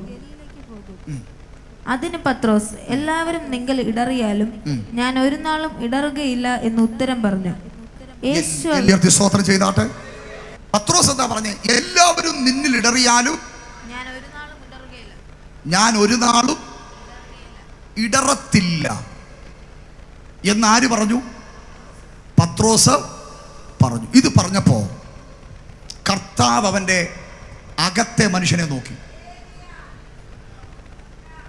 കർത്താവ് അവന്റെ അകത്തെ മനുഷ്യനെ നോക്കി. എല്ലാവരും, എങ്ങനെ വാക്യം? എല്ലാവരും നിന്നിൽ ഇടറിയാലും ഞാൻ ഒരു നാളും ഇടറുകയില്ല എന്ന് ഉത്തരം പറഞ്ഞു. അടുത്തത്, യേശു അവനോട് ഈ രാത്രിയിൽ കോഴി കൂകും മുമ്പേ നീ 3 വട്ടം എന്നെ തള്ളിപ്പറയും എന്ന് ഞാൻ സത്യമായിട്ട് നിന്നോട് പറയുന്നു എന്ന് പറഞ്ഞു. കരമുയർത്തി സ്തോത്രം ചെയ്താട്ടെ. അകത്തെ മനുഷ്യനോട് യേശു പറയുക, ഞാൻ നോക്കുമ്പോൾ കാണുന്നതേ തീരുമാനം നല്ലതാ, പക്ഷെ ഞാൻ നോക്കുമ്പോൾ കാണുന്നത് കോഴി കൂവുന്നതിന് മുൻപേ നീ എന്നെ എന്ത് ചെയ്യും? തള്ളിപ്പറയും. പറഞ്ഞത് മനസ്സിലാക്കുന്നുണ്ടോ? കോഴി കൂവുന്നതിന് മുൻപേ നീ എന്നെ 3 വട്ടം തള്ളിപ്പറയും എന്ന് ഞാൻ സത്യമായിട്ടും നിന്നോട് പറയുന്നു. രക്തത്താൽ ജയമെടുക്കുന്നു. നിങ്ങൾ ശ്രദ്ധിച്ചേ. അങ്ങനെയെങ്കിൽ അവൻ പത്രോസ് പുറമേ പറയുകയാണ്. എന്താ പുറമേ പറഞ്ഞേ? ആര് തള്ളിപ്പറഞ്ഞാലും ഞാൻ നിന്നെ തള്ളിപ്പറയത്തില്ല. ആ വാക്ക് കർത്താവ് കേട്ടിട്ട് ആമേൻ പറഞ്ഞെന്നല്ല, കർത്താവ് അവന്റെ പുറമെയുള്ള മനുഷ്യനിൽ നിന്ന് പറഞ്ഞ വാക്കല്ല യേശു ശ്രദ്ധിച്ചത്. അവന്റെ അകത്തെ മനുഷ്യനിലേക്ക് യേശു ഒന്ന് നോക്കിയപ്പോൾ കർത്താവ് കാണുകയാണ്. എന്താ കാണുന്നത്? തള്ളിപ്പറയുന്ന മറ്റൊരു മനുഷ്യനെ. മനസ്സിലാകുന്നവർക്കായി ഞാൻ ദൈവത്തിന് സ്തോത്രം പറയുന്നു. പത്രോസ് പുറമേ നിന്ന് പറയുക യേശുവിനോട്. എന്താ പറഞ്ഞേ? സ്തോത്രം. അതേത് മനുഷ്യനിൽ നിന്ന് വന്നതാ?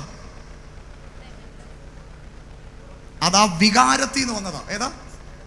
ആ സ്നേഹത്തിന്റെ ഒന്നില്ല, കർത്താവിനോടുള്ള സ്നേഹത്തിന്റെ ആ വികാരത്തിൽ നിന്ന് വന്നതാ അത്. സ്തോത്രം. പക്ഷെ യഥാർത്ഥ മനുഷ്യനിലേക്ക് യേശു നോക്കി. നിങ്ങൾ കേൾക്കുന്നുണ്ട് ഈ പറയുന്നേ? ദൈവമക്കളെ, വൈകാരികമായ അനുഭവങ്ങൾ പലപ്പോഴും ആത്മീക ജീവിതത്തിൽ ഉള്ളൊരു കാര്യമാണ്. വൈകാര്യമായ അനുഭവങ്ങൾ, വൈകാര്യമായത്, അത് കയ്യടിയാകാം, അന്യഭാഷയാകാം, കണ്ണുനീരാകാം, എല്ലാം ആകാം. ഈ വൈകാര്യമായത് മാത്രം നോക്കുന്നവനല്ല കർത്താവ്. രക്തത്താൽ ജയമെടുക്കുന്നു. ഇത് മാത്രം നോക്കുന്നവനല്ല കർത്താവ്. ഇതിനപ്പുറം ഒന്ന് കർത്താവ് നോക്കൂ. ഇന്ന് പകൽ ഇവിടെ നമ്മൾ ഇരിക്കുമ്പോൾ, ഇതിനകത്ത് നമ്മൾ ഇരിക്കുമ്പോൾ കർത്താവിന് നിങ്ങളുടെ ജീവിതത്തിന്മേൽ അത്ഭുതങ്ങൾ ചെയ്യാൻ ആഗ്രഹമുണ്ടെങ്കിൽ പോലും അത് കഴിയാത്ത അവസ്ഥയിൽ അവർക്ക് അതിന് തടസ്സമായി മറ്റൊരു മനുഷ്യൻ നിങ്ങളുടെ ഉള്ളിൽ ഇങ്ങനെ പിശാച് ഉപയോഗിച്ചുകൊണ്ടിരിക്കുക. എന്തിനൊക്കെ ഉപയോഗിക്കുന്നറിയോ? സംശയിക്കാൻ, അവൻ കുറ്റം പറയാൻ, ഫോഷ്ക് പറയാൻ, ദൈവഗതമില്ലാത്ത കാര്യങ്ങൾ ചെയ്യിപ്പിക്കാൻ, സ്തോത്രം, വഴക്കുണ്ടാക്കാൻ. അവൻ മറ്റൊരു മനുഷ്യൻ നിങ്ങളുടെ അകത്തിങ്ങനെ അവൻ ധ്വനിച്ചുകൊണ്ടിരിക്കുക. ദൈവമക്കൾ മനസ്സിലാക്കിക്കോ, ഈ മനുഷ്യനാണ് നിന്റെ വീട്ടിൽ വെളിപ്പെടേണ്ട സകല അനുഗ്രഹങ്ങളെയും മൂടിക്കൊണ്ടിരിക്കുന്നത്. ഈ മനുഷ്യനാണ് നിന്റെ തലമുറയിൽ വെളിപ്പെടേണ്ട സകല വിടുതലുകളെയും മൂടിക്കൊണ്ടിരിക്കുന്നത് എന്ന തിരിച്ചറിവിലേക്ക് നമ്മൾ എത്താമെങ്കിൽ അപ്പോൾ മുതൽ വിടുതൽ ആരംഭിക്കാൻ തുടങ്ങും. സ്തോത്രം. അപ്പോൾ മുതൽ ദൈവപ്രവൃത്തി ആരംഭിക്കാൻ തുടങ്ങും. Praise God. അതുകൊണ്ട് ഇന്ന് പകൽ എത്ര ദൈവമക്കൾ ഇതിനകത്ത് ആഗ്രഹിക്കുന്നുണ്ട്, എത്ര ദൈവമക്കൾ ഇതിനകത്ത് പ്രാർത്ഥിക്കുന്നുണ്ട്? അവൻ കർത്താവിൽ നിന്ന് എൻ്റെ ജീവിതത്തിൽ ചില ദൈവപ്രവർത്തികൾ നടക്കണമെന്ന് ഞാൻ ആഗ്രഹിക്കുന്നു. അതിന് തടസ്സമായൊരു മനുഷ്യൻ എൻ്റെ അകത്തിരിപ്പുണ്ട്. രക്തത്താൽ ജയമെടുക്കുന്നു. ആ മനുഷ്യൻ ഇന്ന് പകൽ ഇവിടെ തകർക്കപ്പെട്ടാൽ മാത്രമേ ആ ദൈവപ്രവൃത്തി എന്നിൽ നടക്കത്തുള്ളെന്ന് ഇന്ന് പകൽ മനസ്സിലാക്കാൻ അവനൊന്ന് കഴിഞ്ഞാൽ, ദൈവവൈതലേ, അവിടെ മുതൽ നിന്റെ വിടുതലുകൾ ആരംഭിക്കുന്നെന്ന് പരിശുദ്ധാത്മാവ് ഇന്ന് പകൽക്കാലം ആലോചന പറയുന്നത്. സ്തോത്രം, പ്രൈസ് ഗാഡ്. പത്രോസിന്റെ പുറമെയുള്ള മനുഷ്യന്റെ നല്ല തീരുമാനങ്ങൾ, വൈകാരികമായ തീരുമാനങ്ങൾ, അതാ യേശുവിനോട് അറിയിച്ചത്. ആരൊക്കെ ഇടറിയാലും ഞാൻ ഇടറത്തില്ല. ഇതല്ല ഒറിജിനൽ, ഡ്യൂപ്ലിക്കേറ്റ് അകത്തിരിപ്പുണ്ട്. അതിനെ നോക്കിക്കൊണ്ട് യേശു പറയുക, കുഞ്ഞേ, നീ പറഞ്ഞതൊക്കെ ശരിയാ, പക്ഷെ എനിക്ക് കൈയടിക്കാൻ തോന്നുന്നില്ല നീ പറഞ്ഞത് കേട്ടിട്ട്. കോഴി കൂവുന്നതിന് മുമ്പേ നീ 3 പ്രാവശ്യം എന്നെ തള്ളിപ്പറയും. കണ്ടോ, കർത്താവ് കണ്ടു. എന്തോ കണ്ടു?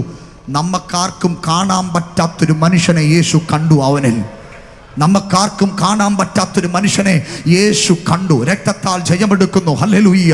നാളുകളിൽ നിന്റെ ജീവിതത്തെ നശിപ്പിക്കാൻ അവൻ അങ്ങനെ ഒരു മനുഷ്യന്റെ ചിന്തകൾ നിന്റെ അകത്തുണ്ടെന്ന് ദൈവാത്മാവ് കണ്ടിട്ട് ഇന്ന് പകൽക്കാലം പറയുന്നത്, ആ മനുഷ്യൻ ഇവിടെ തകർക്കപ്പെടണം. എങ്കിൽ മാത്രമേ ദൈവത്തിന്റെ പ്രവൃത്തികൾ അസാധാരണമായി നമ്മുടെ മേൽ വെളിപ്പെട്ടു വരത്തുള്ളൂ. ഇന്ന് പകൽക്കാലം പ്രാർത്ഥിച്ച്, കർത്താവേ, അവൻ ഞങ്ങളുടെ അകത്ത് അങ്ങനെ മറഞ്ഞിരിക്കുന്ന ഒരു മനുഷ്യനുണ്ട്. അവനാണ് യഥാർത്ഥ മനുഷ്യൻ. ആ മനുഷ്യനെ ഞങ്ങൾക്ക് നന്നായിട്ട് അറിയാം. അത് വീട്ടിൽ പലപ്പോഴും വെളിപ്പെടുന്നുണ്ട്, ജോലി സ്ഥലത്ത് വെളിപ്പെടുന്നുണ്ട്, അവൻ സുഹൃത്തുക്കളിടയിൽ വെളിപ്പെടുന്നുണ്ട്, കോളേജിൽ വെളിപ്പെടുന്നുണ്ട്, സ്കൂളിൽ വെളിപ്പെടുന്നുണ്ട്, മൊബൈൽ ഉപയോഗിക്കുമ്പോൾ വെളിപ്പെടുന്നുണ്ട്. സ്തോത്രം. ആ മനുഷ്യന് ഞങ്ങളുടെ അനുഗ്രഹത്തെ തടയുന്നതെന്ന് ഞങ്ങൾ മനസ്സിലാക്കുന്നു. ഇന്ന് പകൽക്കാലം അതിന്മേലൊരു വിടുതൽ ഞങ്ങൾക്ക് തന്നേ മതിയാകൂ എന്ന് പറയുന്ന എത്ര ദൈവമക്കൾ ഇതിനകത്തുണ്ട്? യേശുവിന്റെ നാമത്തിൽ ജയമെടുക്കുന്നു. ഇന്ന് പകൽക്കാലം അതൊന്ന് ഏറ്റെടുക്കാൻ പറ്റുമോ? ആ ദൂത് ഹൃദയത്തിലേക്കൊന്ന് കൊണ്ടുവരാൻ പറ്റുമോ? അതിനൊന്ന് വിശ്വസിക്കാൻ പറ്റുമോ? അതിനൊന്ന് അംഗീകരിക്കാൻ പറ്റുമോ? യേശുവിന്റെ അധികാരമുള്ള നാമത്തിൽ ജയമെടുക്കുന്നു. എൻ്റെ അകത്തൊരു ചെന്നായുണ്ട്, എൻ്റെ അകത്തൊരു അശുദ്ധിയുണ്ട്. അവ എൻ്റെ അകത്ത് പിശാച് ഉപയോഗിക്കുന്ന ചില മേഖലകൾ എൻ്റെ അകത്ത് കിടപ്പുണ്ട്. അത് ചെറുതാകാം, വലുതാകാം. പക്ഷെ കർത്താവ് ഇന്ന് പകൽ പറയുന്നു, അതാണ് ദൈവപ്രവൃത്തിക്ക് തടസ്സമായിരിക്കുന്നത്. ഇങ്ങനെയുള്ള മനുഷ്യൻ കർത്താവിൽ നിന്ന് എന്തെങ്കിലും ലഭിക്കുമെന്ന് നിരൂപിക്കണ്ട. യേശുവിന്റെ അധികാരമുള്ള നാമത്തിൽ ചെയ്യാം. ഒരാമേൻ പറഞ്ഞാട്ടെ. ഇപ്പൊ വലിയൊരു ചർച്ചിന്റെ ലീഡർഷിപ്പ് നിൽക്കുന്ന ഒരു സഹോദരൻ, നല്ല രീതിയിൽ കർത്താവിന് വേണ്ടി പ്രയോജനപ്പെടുന്ന ഒരു സഹോദരൻ തന്റെ സംസാരത്തിൽ പറഞ്ഞ വാക്കിങ്ങനെ, പാസ്റ്ററേ, എൻ്റെ കോപത്തിന്റെ മനുഷ്യൻ അപ്പോൾ എഴുന്നേറ്റു, ഡോറ് തുറന്നു, പുറത്തു വന്നു, കൈയുടെ ബട്ടൺസ് അടിച്ചു, കൈ മടക്കി വെപ്പിച്ചു. സ്തോത്രം. പറഞ്ഞത് മനസ്സിലാകുന്നുണ്ടോ? ഒരു പക്ഷേ ഇന്ന് പകൽ ഞാൻ ഈ ദൂത് പറയുമ്പോൾ ഈ മനുഷ്യൻ ഈ പുൾപിറ്റ് നിൽക്കുമ്പോഴല്ല വെളിപ്പെടുന്നത്. ഈ മനുഷ്യൻ പുൾപിറ്റ് നിന്നപ്പോൾ അല്ല വെളിപ്പെട്ടത്. നിങ്ങളുടെ കൂടെ ഉണ്ടോ? രക്തത്താൽ ജയമെടുക്കുന്നു. അങ്ങനെ ഒരു മനുഷ്യൻ എന്നിൽ ഉണ്ടായിരുന്നു. പക്ഷെ അത് വെളിപ്പെട്ടത് പുൾപിറ്റ് നിന്നപ്പോഴല്ല. അത് വെളിപ്പെട്ടത് എല്ലാവരുടെ മുൻപിലല്ല. അത് വെളിപ്പെട്ടത് പരസ്യ സ്ഥലത്തല്ല. തന്നെ ബാധിക്കുന്നൊരു വിഷയം തൻ്റെ മുമ്പിൽ വെളിപ്പെട്ടപ്പോൾ അങ്ങനൊരു മനുഷ്യൻ അവൻ തന്നിൽ നിന്ന് പുറത്തു ചാടി. അപ്പോൾ പരിശുദ്ധാത്മ പറഞ്ഞു, കുഞ്ഞെ നീ ചെയ്യുന്നത് ശരിയാണോ? മര്യാദയ്ക്ക് വണ്ടിക്കകത്ത് തിരിച്ചു കയറാൻ പറഞ്ഞു. സ്തോത്രം. അദ്ദേഹം അതുപോലെ തന്നെ പുറത്തിറങ്ങിയിട്ട് അവൻ 2 പറയണമെന്ന് പറഞ്ഞ് ഇറങ്ങിയത്. പക്ഷേ അത് പറയാതെ താൻ ഡോറ് തുറന്ന് അകത്ത് കയറി നഷ്ടം സഹിച്ചു വീട്ടിൽ പോയി. സ്തോത്രം. അവിടെയാണ് ജയം വ്യാപരിക്കപ്പെട്ടത്. യേശുവിന്റെ അധികാരമുള്ള നാമത്തിൽ ഇന്ന് പകൽ ദൈവാത്മാവനോട് പറയട്ടെ, അങ്ങനൊരു മനുഷ്യൻ നമ്മളിൽ ഉണ്ട് പ്രിയരെ. എന്നിൽ മറഞ്ഞിരിപ്പുണ്ട്, നിങ്ങളിൽ മറഞ്ഞിരിപ്പുണ്ട്. ആ മനുഷ്യനെ ഇന്ന് പകൽ പുറത്തിറക്കി ചവിട്ടി തകർത്ത് അതിന്മേൽ ജയമെടുക്കാൻ എത്ര പേർ ആഗ്രഹിക്കുന്നു? യേശുവിന്റെ നാമത്തിൽ ജയമെടുക്കുക. ദാവീദിന്റെ മേൽ അങ്ങനെ ഒരു മനുഷ്യൻ ചാകാതെ കിടപ്പുണ്ട്. സ്തോത്രം. പക്ഷെ പെട്ടകത്തിന് മുമ്പിൽ നൃത്തം ചവിട്ടുന്ന ദാവീദിന്റെ അകത്ത്, സ്തോത്രം, അങ്ങനൊരു മനുഷ്യൻ ഇന്നും തകരാതെ കിടപ്പുണ്ട്. അടുത്ത അധ്യായത്തിൽ നാഥാൻ പ്രവാചകനെ ദൈവം അവന്റെ അടുക്കലേക്ക് അയച്ചത് ഒന്നും കൂടെ വർഷിപ്പ് സ്ട്രോങ് ആക്കാൻ പറയാനല്ല. അങ്ങനൊരു മനുഷ്യൻ നിന്നിലുണ്ട്. ആ മനുഷ്യൻ നിനക്കൊരു അപകടമായി മാറാൻ പോകുന്നു, അനർത്ഥമായി മാറാൻ പോകുന്നു. നീ രഹസ്യത്തിൽ ചെയ്തത് പരസ്യമായി വെളിപ്പെടുന്നു എന്ന് അവൻ ദൈവാത്മാവ് പ്രവാചകനിലൂടെ ദൂത് പറഞ്ഞത് അതൊരു അനർത്ഥത്തിന് പിന്നത്തേതിൽ കാരണമായി തീർന്നെന്ന് ദൈവാത്മാവ് ദൂത് പറഞ്ഞത് ഇന്ന് പകൽ എത്ര പേർ ആഗ്രഹിക്കുന്നുണ്ട്? കർത്താവേ, അങ്ങിൽ നിന്നല്ലാതെ ഞങ്ങൾക്ക് പ്രതീക്ഷിക്കാൻ മറ്റെങ്ങൊന്നും ഒന്നുമില്ല. ഞാനിവിടെ ഇരിക്കുന്ന നിങ്ങളോട് ചോദിക്കട്ടെ, കർത്താവിൽ നിന്നല്ലാതെ രക്ഷപ്പെടാൻ പറ്റുന്ന ആരെങ്കിലും ഇതിനകത്ത് ഇരിപ്പുണ്ടോ? കർത്താവിൽ നിന്നല്ലാതെ അനുഗ്രഹിക്കപ്പെടാൻ വഴിയുള്ള ആരെങ്കിലും ഇതിനകത്ത് ഇരിപ്പുണ്ടോ? ഉണ്ടെങ്കിൽ നിങ്ങൾ ആ വഴി അന്വേഷിച്ചോ. പക്ഷെ കർത്താവിൽ നിന്ന് പ്രാപിക്കാനാണ് നിങ്ങൾ ആഗ്രഹിക്കുന്നതെങ്കിൽ ഇന്ന് പകൽ ഈ ദൂതിലേക്കൊന്ന് വന്നേ പറ്റൂ. സ്തോത്രം. ഇതേ അവസ്ഥയല്ലയോ യോസഫിനുണ്ടായേ? അതിനേക്കാളും കുറച്ചും കൂടെ വെല്ലുവിളി നിറഞ്ഞൊരു അന്തരീക്ഷം ആർക്കുണ്ടായേ? യോസഫിന്. ദാവീദിന്റെ ശരീരത്തിലും ഉടുപ്പിലും ആരും കയറി എന്ത് ചെയ്തില്ല? പിടിച്ചൊന്നുമില്ല. പക്ഷെ ഇവിടെ കയറി പിടിച്ചു. പക്ഷേ സ്തോത്രം, ഹല്ലേലൂയ, പുറത്തുള്ളതുപോലെ അകത്തും സ്തോത്രം പറഞ്ഞാട്ടെ, അകത്തെ ഹിഡൻ മനുഷ്യൻ വിടിവിക്കപ്പെട്ട മനുഷ്യനായിരുന്നത് കൊണ്ട് അവൻ സ്തോത്രം ശത്രുവിന് അവനെ ഒതുക്കാൻ പറ്റാതിരുന്നത്. എത്ര പേർക്ക് ദൂത് മനസ്സിലായും എനിക്കറിയത്തില്ല. ആ മനുഷ്യന്റെ മേലെ ദൈവം അനുഗ്രഹങ്ങൾ വെളിപ്പെട്ടത്, ഒരു ദേശത്തിലെ പ്രധാനിയാക്കി പരിശുദ്ധാത്മാവ് മാറ്റിയത്. ഇന്ന് പകൽക്കാലം ആ ദൂത് മനസ്സിലാക്കാൻ പറ്റുന്നവർ ദൈവത്തോട് പറ, അവ എന്റെ അനുഗ്രഹത്തിന് തടസ്സം മന്ത്രവാദിയല്ല, ആ വിചാരകനല്ല, ക്ഷുദ്രപ്രയോഗമല്ല, നാട്ടുകാരല്ല, കുടുംബക്കാരല്ല, ദേശക്കാരല്ല. എന്റെ അകത്തൊരു മനുഷ്യൻ കിടപ്പുണ്ട്. യേശുവിന്റെ അധികാരമുള്ള നാമത്തില് അപവാദം പറയുന്നൊരു മനുഷ്യൻ എന്റെ അകത്ത് കിടപ്പുണ്ട്. അപവാദം പറയുന്നൊരു മനുഷ്യൻ എന്റെ അകത്ത് കിടപ്പുണ്ട്. ഫോഷ്ക് പറയുന്നൊരു മനുഷ്യൻ എന്റെ അകത്ത് കിടപ്പുണ്ട്. അസൂയുള്ള ഒരു മനുഷ്യൻ എന്റെ അകത്ത് കിടപ്പുണ്ട്. ഇന്ന് ഇവനാണ് എന്റെ അനുഗ്രഹത്തിന് തടസ്സമെന്ന് ഞാൻ തിരിച്ചറിയുന്നെന്ന് പറയുന്ന ദൈവമക്കൾ ഉണ്ടെങ്കിൽ ഇപ്പോൾ മുതൽ അതിന്റെ വിടുതലുകൾ നമ്മുടെ മേൽ ആരംഭിക്കും. യേശുവിന്റെ നാമത്തിൽ സഹോദരന്മാരെ, ഈ മണിക്കൂറുകൾ നടുവേദന എടുത്ത് കുത്തിയിരിക്കുന്ന നഷ്ടമാകല്ലേ. ഉപവാസം എന്ന് പറയുമ്പോൾ ഉപവാസത്തിനും പ്രാർത്ഥനയ്ക്കുന്നതും പ്രാർത്ഥനയും നൈറ്റ് പ്രയറിനും കടന്നു വരുന്നത് നഷ്ടമാകരുത്. സ്തോത്രം. നഷ്ടമായിക്കൊണ്ടിരിക്കുക. കാര്യം കർത്താവ് നിന്നെ അനുഗ്രഹിക്കണമെന്ന് ആഗ്രഹമുണ്ട്. പക്ഷെ നിന്റെ രഹസ്യ മനുഷ്യനെ നോക്കുമ്പോ കർത്താവിന് നിന്റെ അടുത്തോട്ട് വരാൻ പറ്റുന്നില്ല. അഭിഷേകത്തെ നിന്റെ മേൽ പകരാൻ പറ്റുന്നില്ല. അത്ഭുതം നിന്റെ ജീവിതത്തിൽ ചെയ്യാൻ പറ്റുന്നില്ല.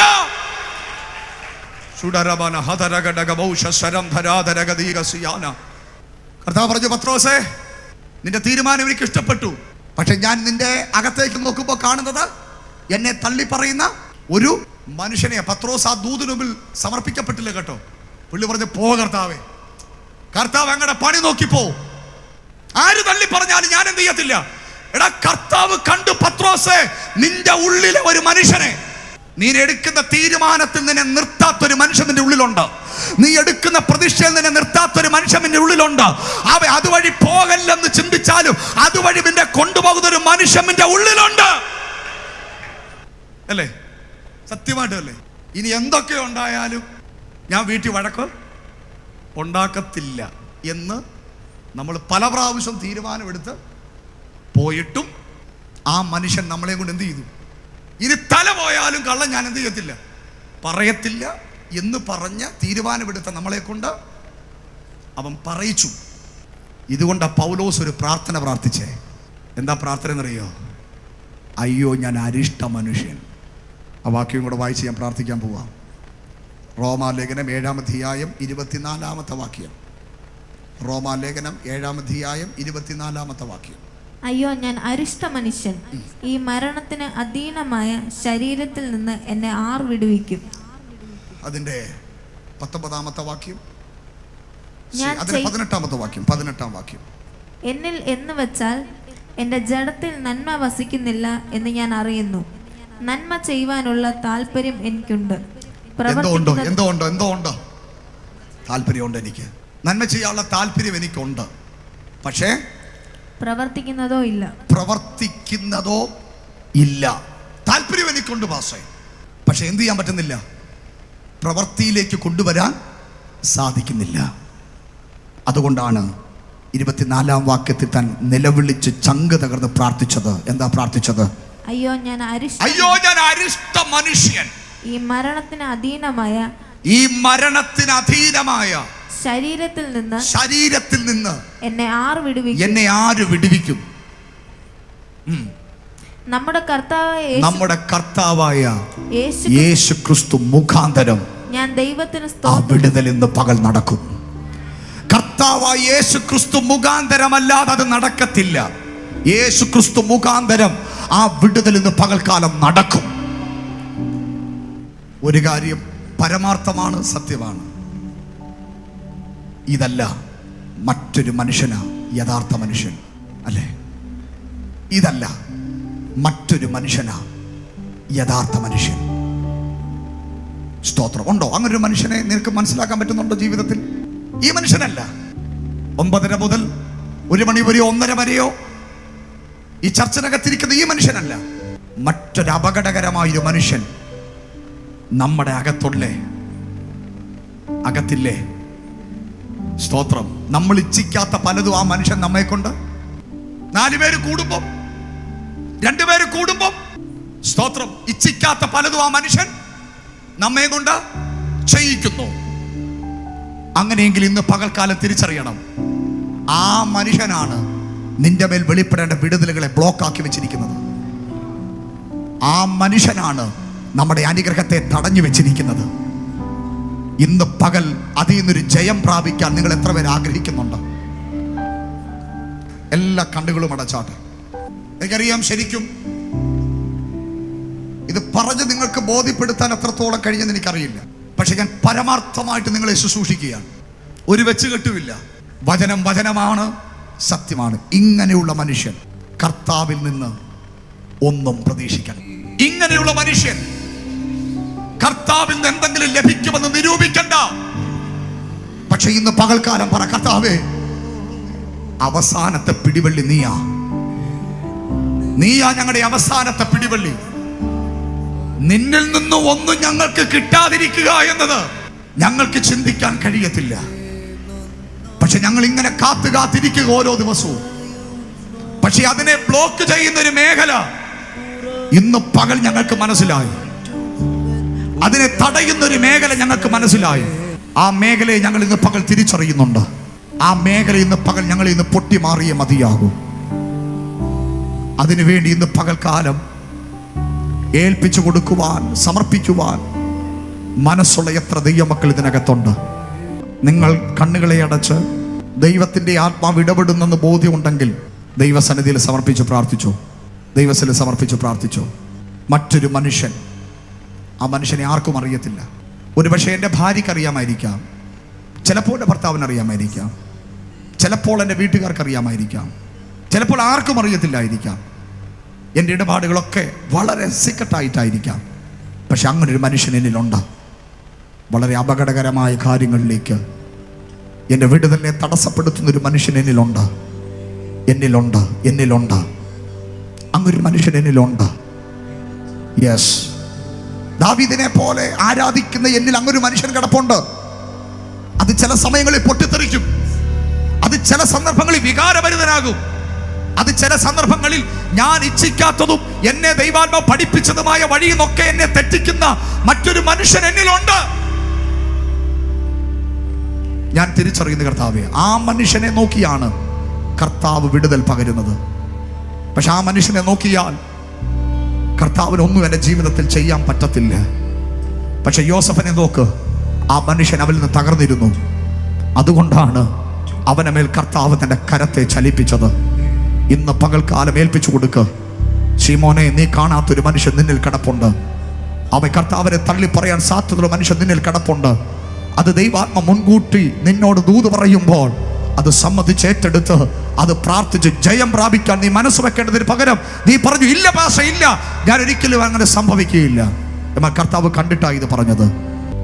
ഇന്ന് പകൽ കർത്താവ് ചോദിക്കുന്നു, ഒറ്റ ചോദ്യം കർത്താവ് ചോദിക്കുന്നു. അത് പറഞ്ഞ് ഞാൻ പ്രാർത്ഥിക്കും. ഈ ഇരിക്കുന്ന ഞാനല്ല, വേറെ ഒരു മനുഷ്യൻ. അതാർക്കും അറിയത്തില്ല. വേറെ ഒരു മനുഷ്യൻ. പല വിധത്തിലാണ് മനുഷ്യന്റെ പ്രവർത്തനങ്ങൾ. സംശയിക്കുന്ന മനുഷ്യൻ, ഇരും ഹൃദയമുള്ള മനുഷ്യൻ, ഫോഷ്ക്ക് പറയുന്ന മനുഷ്യൻ, ഷണ്ടവും കലഹവും ഉണ്ടാക്കുന്ന മനുഷ്യൻ, ദൈവഗതമില്ലാത്ത വായിന്ന് വെളിപ്പെടുത്തുന്ന മനുഷ്യൻ, അങ്ങനൊരു മനുഷ്യൻ എന്നിലുണ്ട് കർത്താവേ. ആ മനുഷ്യനെ ഇന്ന് പകൽ പിടിക്കണം. ആ മനുഷ്യനെ ഇന്ന് പകൽ പിടിക്കണം. അവനെ ഇന്ന് പകൽ തകർക്കണം. അവനെ ഇന്ന് പകൽ ഉടയ്ക്കണം. അവനെ ഇന്ന് പകൽ ഇല്ലാതാക്കണം. പൗലോസ് പറഞ്ഞതുകൊണ്ട് ഞാൻ ക്രിസ്തുവിനോട് ക്രൂശിക്കപ്പെട്ടിരിക്കുന്നു, ഇനി ജീവിക്കുന്നത് ഞാനല്ല, എന്നിൽ ക്രിസ്തു അത്രേ. അതിനെ തകർത്ത് പ്രാർത്ഥിക്കാൻ അങ്ങനെ ഒരു ബോധ്യം ദൈവം നിങ്ങൾക്ക് തരുന്നെങ്കിൽ, എൻ്റെ അകത്തൊരു കൊച്ചു ചെന്നായിരിപ്പുണ്ട്. ഞാൻ പുറമേ കുഞ്ഞാടാണ്, എൻ്റെ അകത്തൊരു കൊച്ചശുദ്ധി ഇരിപ്പുണ്ട്. ഞാൻ പുറമേ വെള്ള തേച്ച ശവക്കല്ലറയാണ്. Thank you Jesus. യെസ്, ഞാൻ പുറമേ യഹൂദനാണ്, പക്ഷേ അകത്ത് ഞാൻ യഹൂദനല്ല. യെസ്, ഞാനിന്ന് പകൽ തിരിച്ചറിയുന്നു. അതാണ് തടസ്സമെന്ന് ദൈവാത്മാവിനോട് പറയുന്നു. കർത്താവിനെ എന്നെ അനുഗ്രഹിക്കുവാൻ ബ്ലോക്കായി നിൽക്കുന്ന മേഖല അവിടെയാണെന്ന് കർത്താവിനോട് പറയുന്നു. ആ വിഷയമാണ് എന്നോട് ദൈവാത്മ സംസാരിക്കുന്നു. ഇന്ന് പകൽ അതിന്മേലൊരു ജയം എനിക്ക് വേണം എന്ന് ദൈവാത്മാവ് ഇടപെടുന്ന ആരെങ്കിലും ഉണ്ടെങ്കിൽ, അതായത് സ്ഥാനം എഴുന്നേറ്റ് നിൽക്കാം. ഞാൻ നിങ്ങൾക്കായി പ്രാർത്ഥിക്കാൻ പോവുകയാണ്. ഇടത്തും വലത്തും നോക്കണ്ട. ദൈവം എന്നോട് അങ്ങനെ സംസാരിക്കുന്നു. പാസ്റ്ററേ, എൻ്റെ ഈ പുറമെയുള്ള മനുഷ്യനേക്കാൾ അപകടകാരിയായ ഒരു മനുഷ്യൻ എൻ്റെ അകത്തുണ്ട്. എൻ്റെ അകത്തുണ്ട്, എൻ്റെ അകത്തുണ്ട്, എൻ്റെ അകത്തുണ്ട്. എപ്പോഴുമില്ല, വല്ലപ്പോഴുമൊക്കെ അവൻ വെളിപ്പെടാറുണ്ട്. വല്ലപ്പോഴുമൊക്കെ അവൻ മുഷ്ടി ചുരുട്ടാറുണ്ട്. വല്ലപ്പോഴുമൊക്കെ അവൻ നാക്ക് വളയ്ക്കാറുണ്ട്. പക്ഷെ എനിക്ക് ഇന്ന് പകൽ ആ മനുഷ്യനെ തകർക്കണം. എനിക്ക് ആ മനുഷ്യനെ വേണ്ട. എനിക്ക് ആ മനുഷ്യനെ വേണ്ട. ആ മനുഷ്യൻ തകരണം. ആ മനുഷ്യൻ എന്നെ തകർക്കാൻ വേണ്ടി നിൽക്കുക. ആ മനുഷ്യൻ ദൈവപ്രവൃത്തിക്ക് തടസ്സമാ. ആ മനുഷ്യൻ വാഗ്ദത്തങ്ങൾക്ക് തടസ്സമാ. ആ മനുഷ്യൻ അനുഗ്രഹത്തിന് തടസ്സമാ. ആ മനുഷ്യൻ വിടുതലിന് തടസ്സമാ. ഇന്ന് പകൽ ആത്മാർത്ഥമായിട്ടൊന്ന് പ്രാർത്ഥിച്ചേ. എന്നിലുണ്ട്. ഞാൻ പൊതുസഭയുടെ മുമ്പേ പറയുന്ന അങ്ങൊരു മനുഷ്യൻ എന്നിലുണ്ട്. ഈ പ്രസംഗിക്കുന്ന ഞാനല്ല, ഈ വെള്ള ഷർട്ടിട്ടിരിക്കുന്ന ഞാനല്ല. അങ്ങൊരു മനുഷ്യൻ എന്നിൽ എവിടെയോ കിടപ്പുണ്ട്. അങ്ങൊരു മനുഷ്യൻ എന്നിൽ എവിടെയോ കിടപ്പുണ്ട്. അങ്ങനെ ഒരു മനുഷ്യൻ എന്നിൽ എവിടെയോ കിടപ്പുണ്ട്. എൻ്റെ കർത്താവിൻ്റെ വാഗ്ദത്തങ്ങൾ എൻ്റെ മേൽ പൂർണ്ണമായി വെളിപ്പെടാതെ ആ മനുഷ്യൻ ബ്ലോക്ക് ചെയ്യുകയാ. ഇന്ന് പകൽ നിങ്ങൾ പരമാർത്ഥമായിട്ടാണോ എഴുന്നേറ്റ് നിന്നത്? പരമാർത്ഥമായിട്ടാണോ സമർപ്പിക്കപ്പെട്ടത്? അതോ ഒരാൾ എഴുന്നേൽക്കുന്നത് കണ്ടിട്ട് നിങ്ങൾ എഴുന്നേറ്റതാണോ? ചുമ്മാതെ എഴുന്നേറ്റ് നിന്നവർ വെറുതെ നിൽക്കും. സമർപ്പണത്തെഴുന്നേറ്റ് നിന്നവിടെ കണ്ണുകൾ നിറയും, അവിടെ ഹൃദയങ്ങൾ ഉടയും. പ്രാർത്ഥിച്ചേ, കണ്ണുനീരോടൊന്ന് പ്രാർത്ഥിച്ചേ. ഈ മനുഷ്യൻ എഴുന്നേൽക്കുന്നത് ചർച്ചിനകത്തായിരിക്കത്തില്ല. നമ്മുടെ കുടുംബജീവിതത്തിലാകാം, നമ്മുടെ വീട്ടിലാകാം, നമ്മുടെ ജോലി സ്ഥലത്താകാം, ഞങ്ങളുടെ രഹസ്യ ജീവിതത്തിലാകാം. ആ മനുഷ്യൻ എഴുന്നേറ്റിരിക്കുന്നത് ഇന്ന് പകൽ ആ മനുഷ്യനെ പരിശുദ്ധാത്മാവ് തകർക്കാൻ ഇന്ന് പകൽ നിന്റെ മേൽ കൃപ തരാൻ പോവുകയാ. ആ മനുഷ്യനെ വേണ്ട. ആ മനുഷ്യനെ വേണ്ട. ആ രഹസ്യ മനുഷ്യനെ വേണ്ട. ദൈവത്തിന് നിന്നെ ആദരിക്കാൻ ആഗ്രഹമുണ്ട്. ദൈവത്തിന് നിന്റെ മേൽ എന്തെങ്കിലും ചെയ്യാൻ ആഗ്രഹമുണ്ട്. പക്ഷേ അതിന് പലപ്പോഴും സാധിക്കുന്നില്ല. ചിലരെയൊക്കെ ദൈവാത്മ തൊടുന്നത് എനിക്ക് കാണാം. ചിലരെയൊക്കെ ദൈവാത്മ സ്പർശിക്കുന്നത് എനിക്ക് കാണാം. ചിലർക്കൊക്കെ ഇത് മനസ്സിലാകുന്നുണ്ടെന്ന് എൻ്റെ വിശ്വാസം. ആധികാരികമായിട്ടൊന്നും പറഞ്ഞു തരാൻ പറ്റിയില്ലെങ്കിലും ചെറിയ രീതിയെങ്കിലും ഇത് മനസ്സിലായി കാണുമെന്ന് ഞാൻ വിശ്വസിക്കുന്നത്. ഇന്ന് പകൽക്കാലം ആ വിടുതൽ നിന്റെ മേൽ നടക്കുക. പൗലോസ് പറയുക, ആ അരിഷ്ട മനുഷ്യനെ എനിക്ക് വേണ്ട. എന്നെ ഇതിൽ നിന്ന് ആര് വിടുവിക്കും? അടുത്ത ദൂത് കർത്താവായ യേശു ക്രിസ്തു മുഖാന്തരം നിനക്ക് ജയം തരുന്ന കർത്താവിന് സ്തോത്രം. ഇങ്ങനൊന്നും ആകരുത് എന്നൊക്കെ ആഗ്രഹമുണ്ടെങ്കിലും ഫാസ്റ്റേ പിടിവിട്ടു പോകുക. എൻ്റെ നിയന്ത്രണം നഷ്ടപ്പെട്ടു പോകുന്നു. എന്താ കാര്യം എന്നറിയോ? ആ ഹിഡൻ പേഴ്സൺ തകർന്നിട്ടില്ല. അവനെ മേൽ ദൈവത്തിന്റെ ശക്തമായ ഇടപെടൽ നടന്നിട്ടില്ല. ഇന്ന് പകലൊന്ന് ഏൽപ്പിച്ചു കൊടുക്കുക. പാപത്തെ സ്നേഹിപ്പാ ഞാനിനി പോകുമോ? പാപത്തെ സ്നേഹിപ്പാ ഞാനിനി പോകുമോ? ദൈവത്തിൻ പൈതലാ ജീവിക്കും ഞാനിനി ദൈവത്തിൽ പൈതലാ ജീവിക്കും.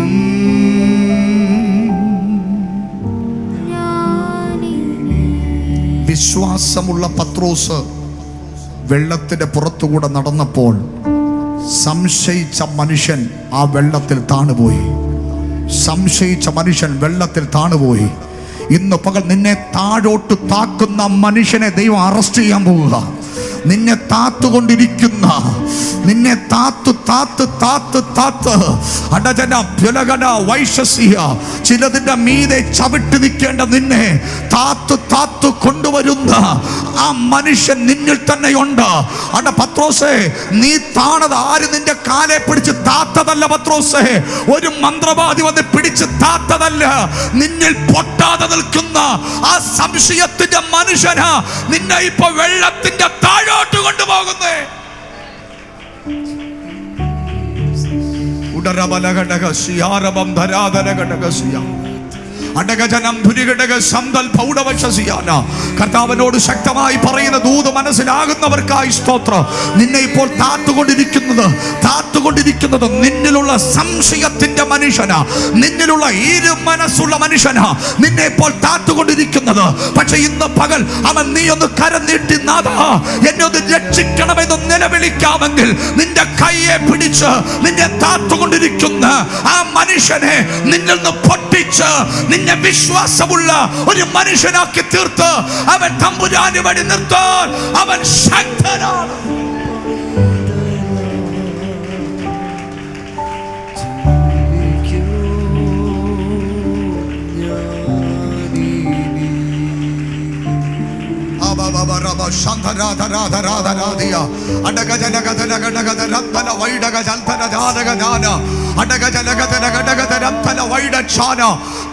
എത്ര തന്ത്രങ്ങൾ ഒരുക്കിയാലും ഇനി ആ തന്ത്രത്തിനകത്ത്, എത്ര വശീകരണങ്ങൾ ഒരുക്കിയാലും വശീകരണത്തിനകത്ത്, എത്ര സിറ്റുവേഷൻസ് ഒരുക്കിയാലും അതിനകത്ത് അവൻ തോൽക്കാത്ത ഒരു യോസഫിനെ പോലെയുള്ള ഒരു മനുഷ്യൻ ഇന്ന് പകൽ എഴുന്നേറ്റ് വരട്ടെ. നിന്റെ വാഗ്ദത്തത്തെ തടയാൻ ഒരു ശത്രുവിന് കഴിയത്തില്ല. നിന്റെ ഉയർച്ചയെ തടയാൻ ഒരു ശത്രുവിന് കഴിയത്തില്ല. നീ രാജ്യത്തിന്റെ പ്രധാനിയായി എഴുന്നേൽക്കുക തന്നെ ചെയ്യും.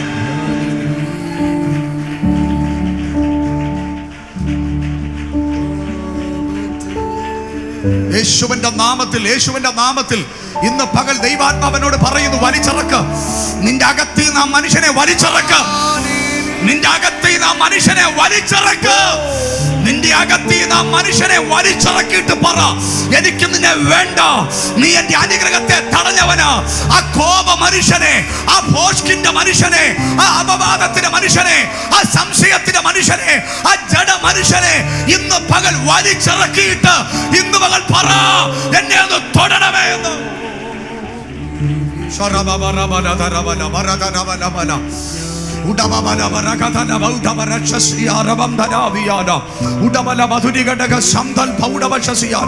ഇന്ന് പകൽ അത് ദൈവാത്മാവ് ചിലരുടെ ജീവിതത്തിൽ ചെയ്യുന്നത് എനിക്ക് കാണാൻ പറ്റും. അത് ചിലരുടെ ജീവിതത്തിൽ ദൈവത്തിൽ ചെയ്തെനിക്ക് കാണാൻ പറ്റും. യേശുവിന്റെ അധികാരമുള്ള നാമത്തില് അങ്ങനെ ഒരു മനുഷ്യൻ മറഞ്ഞിരിക്കുന്നത് അത് ഇടയ്ക്കിടയ്ക്ക് വെളിപ്പെട്ടു വരും. എപ്പോഴും ഇല്ല, വല്ലപ്പോഴും വെളിപ്പെട്ടു വരും. മതി, വല്ലപ്പോഴും വെളിപ്പെട്ടാൽ മതി. വലിയ അനുഗ്രഹത്തെ മുഴുവനും അവൻ തടസ്സപ്പെടുത്തിക്കൊണ്ടിരിക്കുന്നു, അവൻ കാർന്നു നിന്നുകൊണ്ടിരിക്കുന്നു. ഇന്ന് പകൽ ദാവീദേ, നീ നൃത്തം ചവിട്ടി തുള്ളിയതും ചാടിയതും ഒക്കെ വൃഥാവാക്കി കളയുന്ന ആ മനുഷ്യൻ. ദാവീദേ, പഞ്ഞിനൂലോ കർത്താവ് ഒരു ഭയങ്കര റെവലേഷൻ തരുന്നു. എനിക്കറിയുന്ന YMC കൊണ്ട് നടന്നില്ല, എനിക്ക് കുഴപ്പമില്ല. ജനം വിടുതൽ പ്രാപിക്കട്ടെ. ദൂതനകത്ത് ഭയങ്കര വെളിപ്പാട് കർത്താവ് തരുന്നു. കർത്താവ് ഭയങ്കര വെളിപ്പാട് തരുന്നു. സ്തോത്രം. നൃത്തം ചവിട്ടി പൊട്ടനെ പോലെ ഭാര്യയുടെ അപവാദം പോലും കേട്ടിട്ട ഈ മനുഷ്യൻ ആരാധിച്ചേ. പക്ഷേ ആരാധന വിടുതൽ അടുത്ത അധ്യായങ്ങളിൽ പിശാച് കൊണ്ട് തകർത്തില്ലേ? ആരാധന വിടുതൽ പിശാച് കൊണ്ട് തകർത്തില്ലേ? ഭാര്യ ഭർത്താവിനെതിരെ അപവാദം പറഞ്ഞു, ആരാധനയുടെ പേരിൽ നിന്ദിച്ചു, പരിഹസിച്ചു. സ്തോത്രം. ഞാൻ ഇന്ന് പകൽ കൂടപ്പുറപ്പുകളോട് പറയട്ടെ, നിങ്ങൾ ഈ ആരാധനയ്ക്ക് വരാൻ എന്ത് വില കൊടുക്കുന്നത് എനിക്ക് നന്നായിട്ട് അറിയാം. നിങ്ങൾ ഓടി വരാൻ കൊടുക്കുന്ന വില എനിക്ക് നന്നായിട്ട് അറിയാം. അവൾ ശരിക്കും ഒരുപക്ഷെ ഞായറാഴ്ച രാവിലെ വണ്ടിക്കൂലി പോലും കട്ടിച്ചെടുക്കാനില്ലാതെ ഭാരപ്പെടുന്ന നിങ്ങളെ എനിക്ക് നന്നായിട്ട് അറിയാം.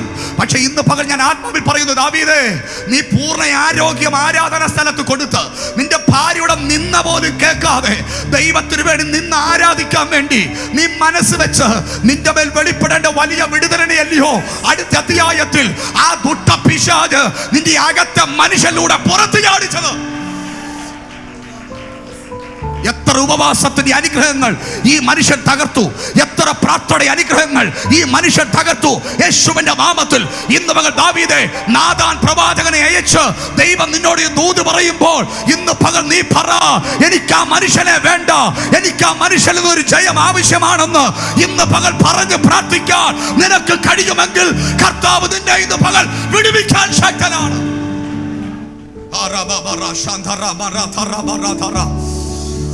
Oh, Rabba Rabba Shandarada. Hadagadaraga Sanderigal Taradi. Udabala Maduriga Sandal Paudavachasiya.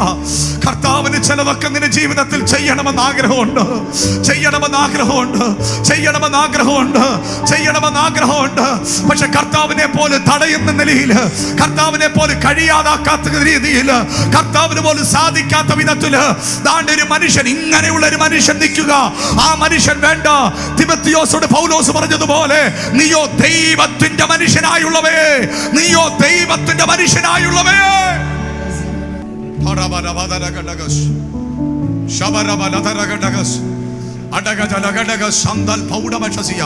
കർത്താവിനോട് പറയുന്നു, പിശാച് ഉപയോഗിക്കുന്ന അവൻ മനുഷ്യൻ ഈ പുറത്തുള്ളതല്ല, നിന്റെ അകത്തെ മനുഷ്യന് പിശാച് ഉപയോഗിച്ചുകൊണ്ടിരിക്കുന്ന അകത്തെ മനുഷ്യനെ ഇന്ന് പകൽ തമ്പുരാൻ അറസ്റ്റ് ചെയ്യാൻ പോകുക, ദൈവം പിടിക്കാൻ പോകുക, ദൈവത്തിനെ ചവിട്ടാൻ പോകുക, ദൈവത്തിനെ തകർക്കാൻ പോകുക.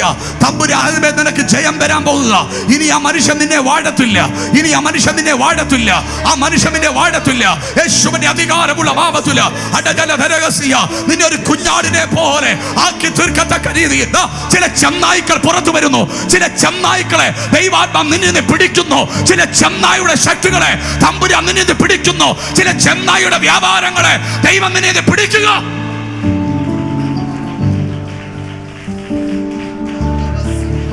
യേശുവിന്റെ അധികാരമുള്ള നാമത്തിൽ ഇന്ന് പകൽ അധികാരത്തോടെ നിന്ന് ഈ ജനത്തിന് വേണ്ടി പ്രാർത്ഥിക്കുമ്പോൾ അവർക്ക് പോലും അറിയാതെ അവരുടെ ഉള്ളറകളിൽ മറഞ്ഞിരുന്ന് അവരെ അസ്വസ്ഥപ്പെടുത്തി, അവരെ തകർത്ത്, അവരുടെ നന്മകളെ ഇല്ലാതാക്കുന്ന, അവൻ ചോര ഊറ്റിക്കുടിക്കുന്ന, മാംസം കടിച്ചെടുത്ത് കളയുന്ന ആ ചെന്നായുടെ വ്യാപാരത്തോട് ഞാൻ ദൈവാത്മാവിൽ പറയുന്നു, ഇന്ന് പകലില് യേശുവിന്റെ നാമത്തില് അത് ജനത്തെ വിട്ട് അത് അഴിഞ്ഞു വരാൻ ഞാൻ ആത്മാവിന്റെ അധികാരത്തോടെ ഇപ്പോൾ ഇവിടെ നിന്ന് ആത്മാവിൽ കൽപ്പിക്കുന്നു.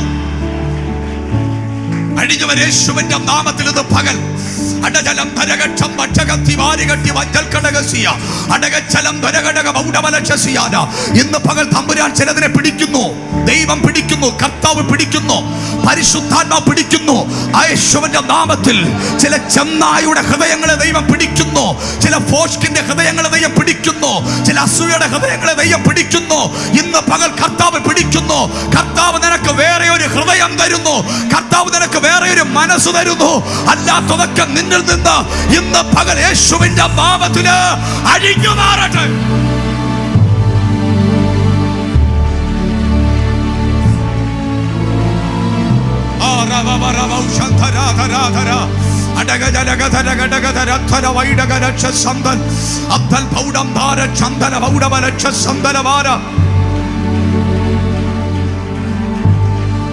ആത്മശക്തിയാൽ എന്നെ നിറച്ചിടുക, അനുദിനം ആരാധിക്കാം. അഭിഷേകത്താൽ എന്നെ നിറച്ചിടുക, ഞാൻ ഉണർന്നു ശോഭിക്കുക. ആ കരങ്ങളടിച്ച് എല്ലാവരും പാടി കർത്താവിനെ ആരാധിക്കാൻ പോവുകയാണ്. കർത്താവിനോട് നിൽക്കുന്നു, കർത്താവിനോട് ഭയങ്കര ശക്തമായിട്ട് പറയുന്നു. ഇന്ന് YMC നടക്കത്തില്ല. ദൈവനോട് ശക്തമായി പറയുന്നു, അവരെ ചില ചെന്നായുടെ ഹൃദയങ്ങളെ ദൈവാത്മ പൊട്ടിക്കും. നിന്റെ മേൽ കർത്താവിന് നിന്റെ കുടുംബത്തിൽ ഈ ആഴ്ച ചിലത് ചെയ്യാൻ ആഗ്രഹമുണ്ട്. പക്ഷെ ചെയ്യാൻ പറ്റാതൊരു മനുഷ്യൻ ഇങ്ങനെ നിൽക്കുക തടഞ്ഞുകൊണ്ട്. ആ മനുഷ്യനെ ഇന്ന് പകൽ കർത്താവ് പിടിക്കാൻ ആഗ്രഹിക്കുന്നു. നീ പത്രോസിനെ പോലെ പറയില്ല, അങ്ങനെ നടക്കത്തില്ലെന്ന്, അങ്ങനെ ഒന്നും സംഭവിക്കത്തില്ല. നീ പറയണം, യെസ് ലോ കർത്താവ്, ഞാൻ കാണാത്തൊരു മനുഷ്യനെ നീ കാണുന്നെങ്കിൽ അവനെ നീ അറസ്റ്റ് ചെയ്യാൻ പറയണം. ഇന്ന് പകൽ ഈ ആരാധന നടന്നുകൊണ്ടിരിക്കുമ്പോൾ തമ്പുരാൻ ചിലതിനെ അറസ്റ്റ് ചെയ്യും. യേശുവിന്റെ അധികാരമുള്ള നാമത്തിൽ വലിയ ആത്മപകർച്ച ഇന്ന് പകൽക്കാലം ഇതിനകത്ത് ദൈവം ചെയ്യാൻ പോകുക. എല്ലാ കരങ്ങളും അടിച്ച് ആ നൃത്തത്തോടെ കർത്താവിനെ സ്തോത്രം ചെയ്താട്ടെ. ഇരിക്കുന്ന ഇരിപ്പിടങ്ങൾ വിട്ട് എല്ലാവരും എഴുന്നേറ്റ് ആത്മനിറവിൽ ചില നിമിഷങ്ങൾ ആരാധിക്കാൻ പോകുക. ആത്മാവിന്റെ നിയോഗമുള്ളവർക്ക് വേണ്ടി ഞാൻ പ്രാർത്ഥിക്കും. ദൈവത്തിന്റെ സാന്നിധ്യം ഇന്ന് പകൽ ചില മൺകൂടാരങ്ങളിൽ ഇറങ്ങി വരും. അവൻ പിശാചിന് ഇനി നിന്നെ ഒരു അവകാശവും പറയാൻ കഴിയാത്ത വിധത്തില് അവൻ ആ മനുഷ്യനെ ദൈവം മകൾ തകർക്കാൻ പോകുന്നു. അങ്ങനെ ഒരു മനുഷ്യൻ കർത്താവിന് ഒന്നും നിന്റെ ചെയ്യാൻ പറ്റാത്ത ഒരു ഹിഡൻ പേഴ്സൺ, ഒരു രഹസ്യ മനുഷ്യൻ. ഇന്ന് പകൽ യേശുവിന്റെ നാമത്തിൽ തകർന്നേ മതിയാകത്തുള്ളൂ. ഈ ജനത്തിനമേൽ കർത്താവേ ഈ ആഴ്ചയിൽ വലിയ അത്ഭുതങ്ങൾ ചെയ്യണമേ.